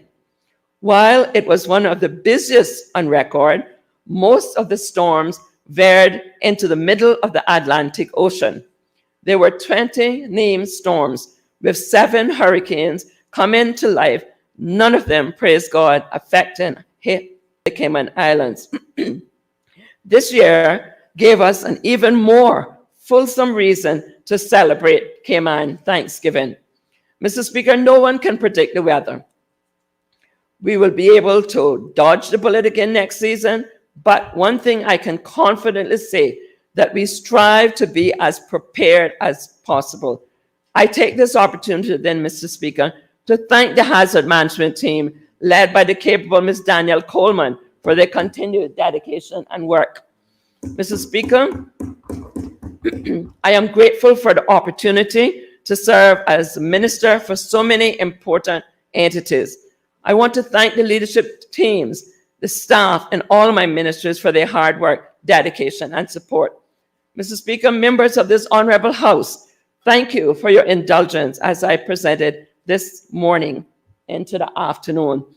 I would like to quickly address a few issues that I know that remain a concern in the community, the issues relating to safety and traffic. Firstly, safety and security. Mr. Speaker, the Cayman Islands still remain one of the safest jurisdictions to live, to do business in the region. And although we have seen a spike in crime in recent times, particularly with robberies, I want to assure, in fact, reassure our people that this government will continue to make it a priority to ensure that everyone remains safe and secure as possible, bearing in mind that safety and security is everyone's business. Mr. Speaker, we have confidence in the leadership of the new Commissioner, Mr. Kirk Walton, and the brave men and women of the Royal Cayman Islands Police Service, RCIPS, as they work to address this pressing issue. Mr. Speaker, RCIP's top 6 strategic priorities over the coming budget cycle will be as follows: to prevent and take crime seriously as possible, make our roads safe, deliver justice for the victim of the crime, protect the vulnerable and at-risk people, improve public confidence in the police, and continue to modernize our police service. Among the key initiatives for 2024-25 are senior level professional development training for our officers, police staff at both the commission and non-commissioned ranks, expansion of the digital forensic lab to support data recovery and cybercrime investigations, introductions of body-worn cameras for our firearms support unit, as well as the acquisition of a fit-for-purpose, medium-sized, multi-mission patrol and response vessel for use between the sister islands to address the increase in illicit maritime activity and safety concerns, in particular the Jamaican drug canoe boats. Mr. Speaker, during the recent district community meetings across the islands, led by Commissioner Walton and his senior command team, RCIPS heard the key concerns and they intend to act upon them to prevent and tackle crime. The RCIPS plans to continue with the deployment of the task force dedicated to investigating leads and leveraging intelligence to apprehend subjects, patrol high-risk areas, and maintain its presence on our roads. There will be a focus more on community policing to help prevent antisocial behavior, neighborhood and property crime, while at the same time disrupting and investigating serious and organized crime, particularly involving firearms and violent gang-related crime. To deliver justice, Mr. Speaker, for the victims of crime, the RCIPS will provide victims support at every stage of the investigative process, work to reduce reoffending, and provide necessary feedback to the victims of crime. Finally, Mr. Speaker, to improve public confidence in the police, RCIPS is strengthening the organizational culture of strong integrity and ethics. They are working to deliver a visible police service, improving through accessibility to the community, particularly through community officers. Traffic. Another issue that we're actively seeking to address, Mr. Speaker, is traffic. It is a challenge that affects all Caymanians and residents alike, particularly those who live in the eastern districts. While my colleague, the minister responsible for road, will speak on infrastructure and transport in a more fulsome manner, I want to mention that the National Roads Authority is well underway in upgrading the road network to provide better connectivity and efficiency for travel, especially for daily commute, including the highway system, such as the East-West Arterial, and our government is committed to the development and completion of these roads and the new upgrades to the Linford-Pearson Road as well. The government is cognizant, Mr. Speaker, that the roads are an important part of our infrastructure for the efficient commuter for our people and delivery of the goods and services that we sell to the world and domestic as well. As these upgrades take place, they will continue to be sensitive of the environmental impact and also focus on the importance of integrating storm water management systems in the road work design.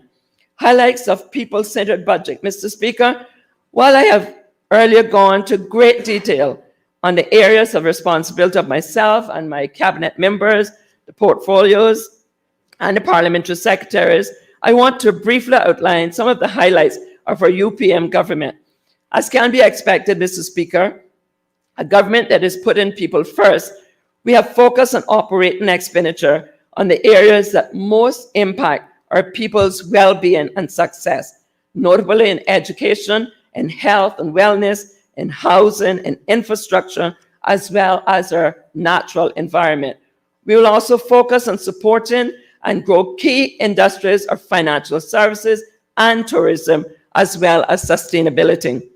Mr. Speaker, some of the areas we have prioritized the allocation of our operating expenditure include enhancing the budget of the portfolio of the civil service, and great gratitude is extended to Ms. Gloria Macfield-Nixon for her hard work day in and day out to ensure that the public service pensioners who work for 10 years or more receive an increase in their minimum pension to $1,250. I wish I could give them $12,000, from $950 per month, offering property and casualty insurance through Synico in 2024. This is a diversification that we're seeking to implement through Synico to introduce greater competition in the market with the vision of reducing the high vehicle and property insurance rates. Supporting the operational of the first residential long-term mental health facility in 2024, ensuring the Ministry of Education plans to develop and implement a framework for free tertiary education and local universities for Caymanians. Mr. Speaker, as our people navigate the increase in living expenses caused by the pandemic, rising oil prices, global conflicts, and wars in diverse places, we want to give the assurance that the United People's Movement is heavily interested in investing and providing economic and social programs to support them. Mr. Speaker, we will continue the free meals program in all of our public schools to provide parents with the peace of mind that their children are receiving good nutrition, which is a key for enhancing learning. We will implement an affordable residential land lot in Easton and on Cayman Brac through the Ministry of District Administration Lands and continue the construction of affordable homes through the National Housing Development Trust and the Sister Islands Affordable Homes. New revenue measures. Mr. Speaker, to fund our intended programs and achieve our goals of helping our people thrive, the government requires revenue to fund our expenditure. To meet our projections and adequately fund the important programs outlined herein, we had to implement new revenue streams. Mr. Speaker, while it is necessary to increase fees, we all understand that these actions are taken in order to address specific financial demands and to achieve broader economic objectives for the benefit of our people.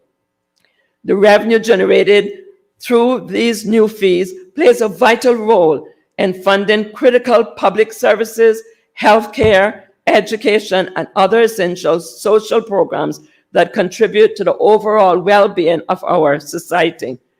The decision, Mr. Speaker, to introduce new revenue measures was not taken lightly, and we have made every effort to ensure the new or increased fees are non-inflationary and do not impact the already high cost of living for the average Caymanian. The 2024-25 budget includes measures that will yield an additional revenue of $52 million in 2024 and $80 million in 2025. The additional revenue measures primarily relate to new and increased administrative and regulatory fees charged by the General Registry, the Department for International Tax Compliance, the Cayman Islands Monetary Authority, and the Department of Commerce and Investment. Increased immigration application fees, custom duties and fees, including increase in environmental tax on hybrid and electrical vehicles, increasing the import duty rate on hybrid and electrical vehicles with a value of more than $70,000, increasing customs and procedural fines, increasing the fees for visa extensions for persons wanting to extend their time here in Caymanian. Obviously, that would not be a Caymanian.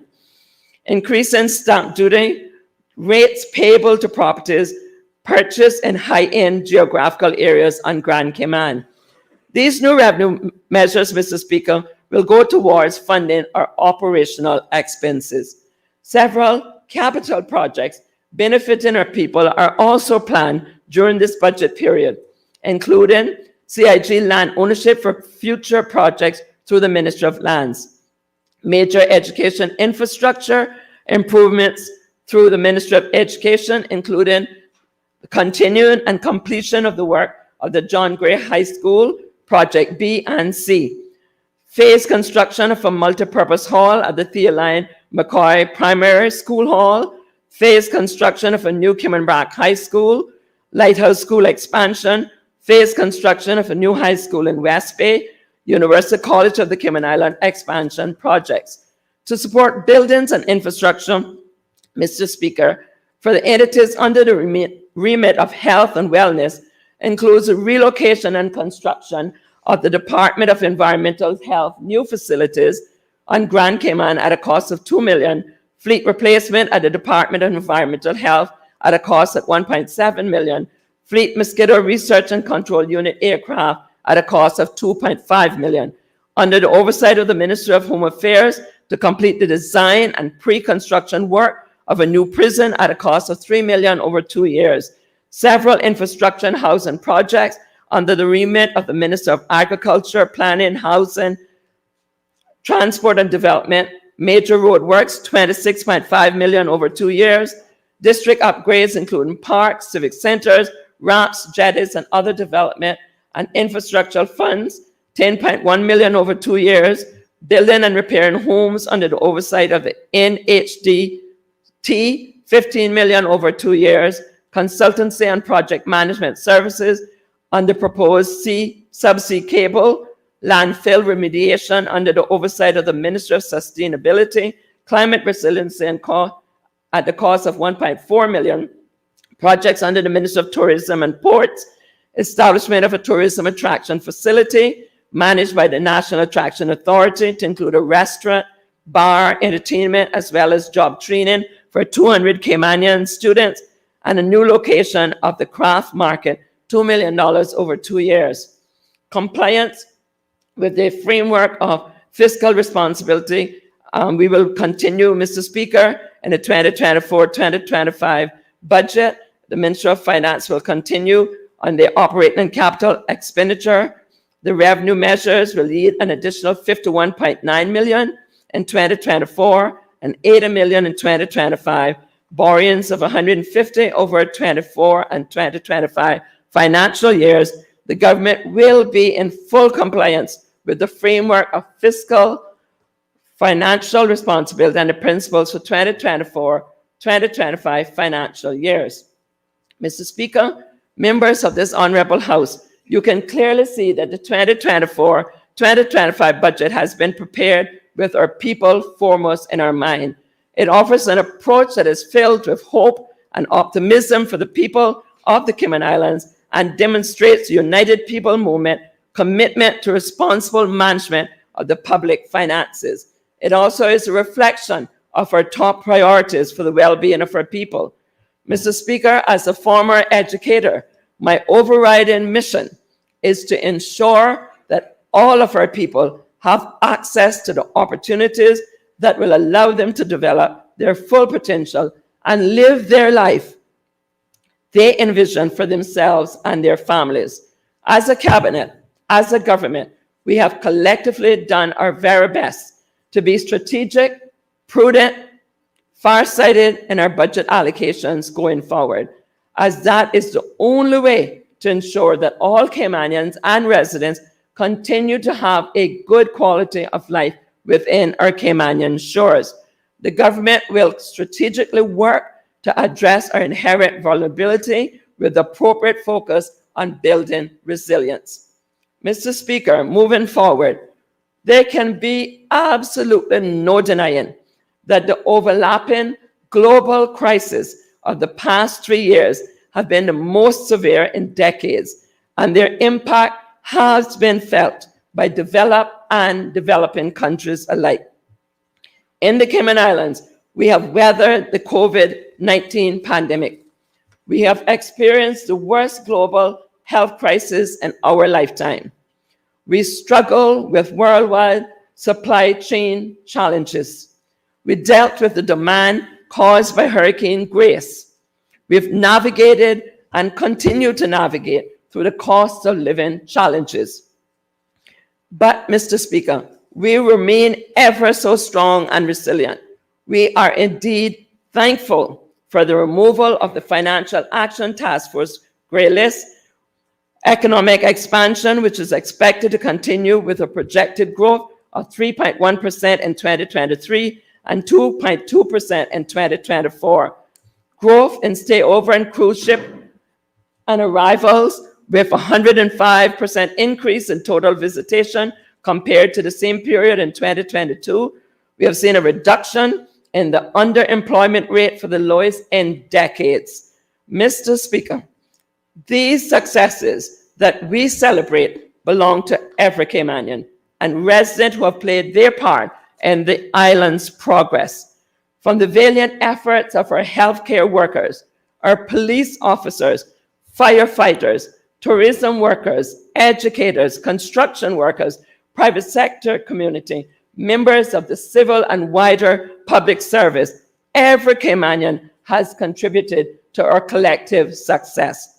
So, Mr. Speaker, as I bring my presentation to a close, please forgive me for taking a moment to reflect on the awesome privilege of standing in this house here today to present this budget on behalf of my elected colleagues, a budget of over 1 billion Cayman Islands dollars.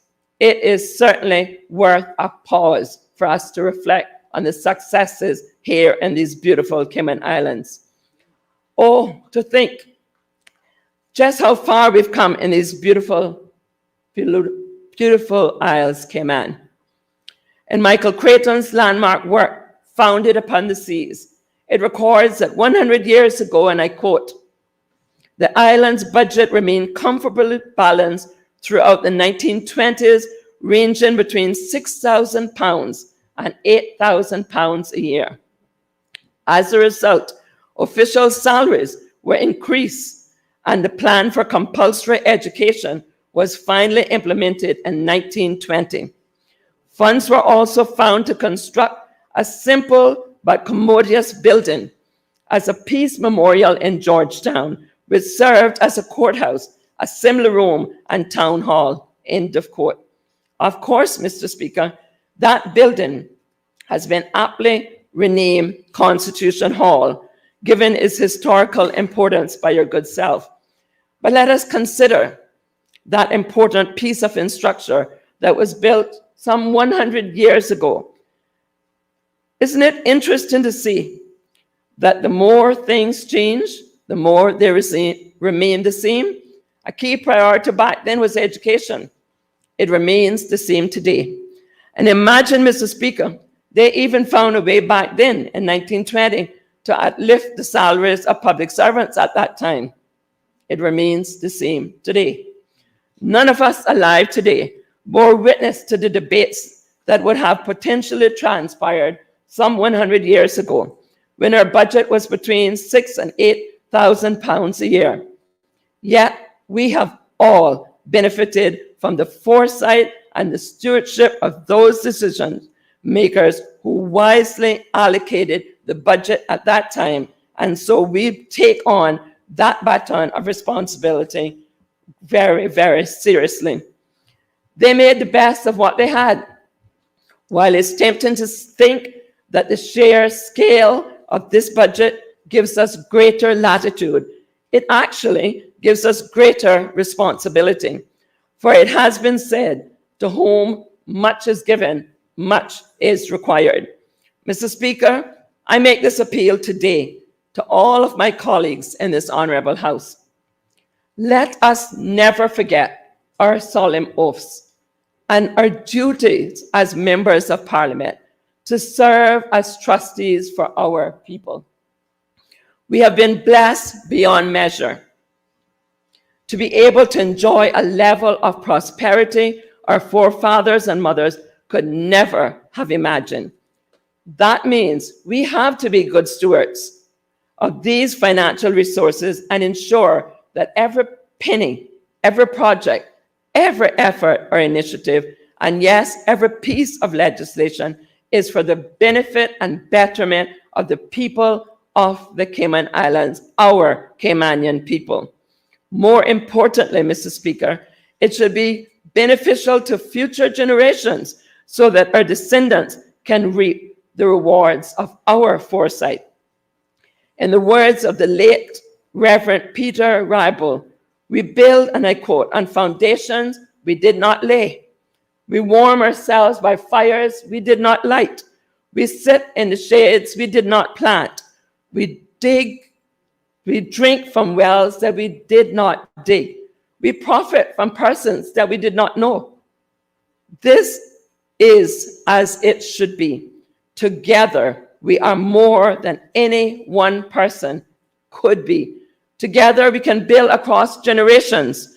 Together, we can renew our hope and faith in the life that is yet to be unfolded. Together, we can heed the call to a ministry of care and justice. We are ever bound in community. May it always be so, unquote. Mr. Speaker, it should be, in my considered view, our collective prayer that the Cayman Islands will always be bound in community and served by caring governments who put our people first. The 2024-2025 budget sets out this said vision for the United Peoples Movement, and indeed it addresses the question, as I commence, who are we developing for? And that is our Caymanian people. There are many diverse needs, and yes, there are increasing amount of wants. That will come naturally with a growing and more diverse population.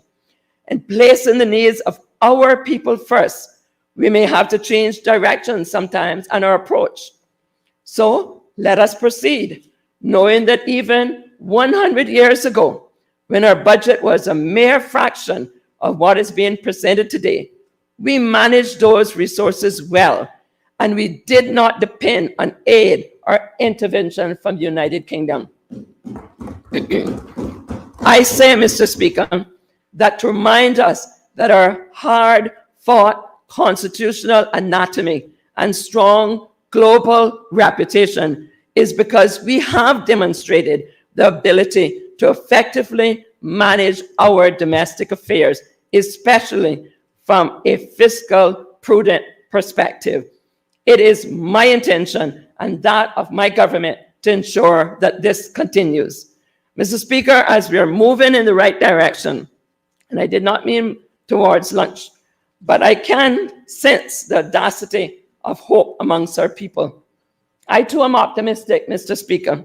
We are aligned with the words of Matthew 7:24-27, which says, a wise man who built his house upon the rock, and the rain fell, and the floods came, and the winds blew and beat upon that house, but it did not fall, because it had been founded on the rock, and so are we. The Cayman Islands stands on that solid rock today, Mr. Speaker, with the support of every member of this honorable parliament and our Caymanian people and residents alike. We can and we will build on the accomplishments of our past, which contributes to a more resilient economy. as well as the foundation of making our Cayman Islands a great, fantastic place to live for everyone who are honored and privileged to call these 3 islands home. I pray, Mr. Speaker, God's continued blessings on these beautiful Cayman Islands and seek his guidance as we discuss and debate the budget for 24 and 25. I want to thank the hard-working and dedicated team of the Parliament for all their work that has gone into making these proceedings run as smoothly as it has and will continue to do. I thank you, Mr. Speaker, and I especially want to thank the people of Cayman Brac East for entrusting me to be the voice of them for some 28 years, to represent them in this honorable house. I consider it a tremendous honor to be a servant leader. May it please you, Mr. Speaker.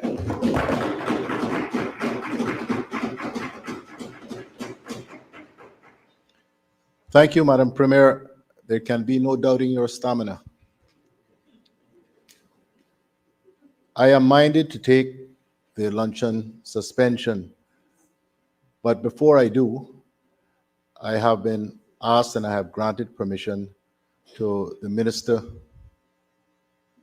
from East End, I can't remember all his titles, to allow the East End Primary School students to regale us with some joyful Christmas carols in the lobby.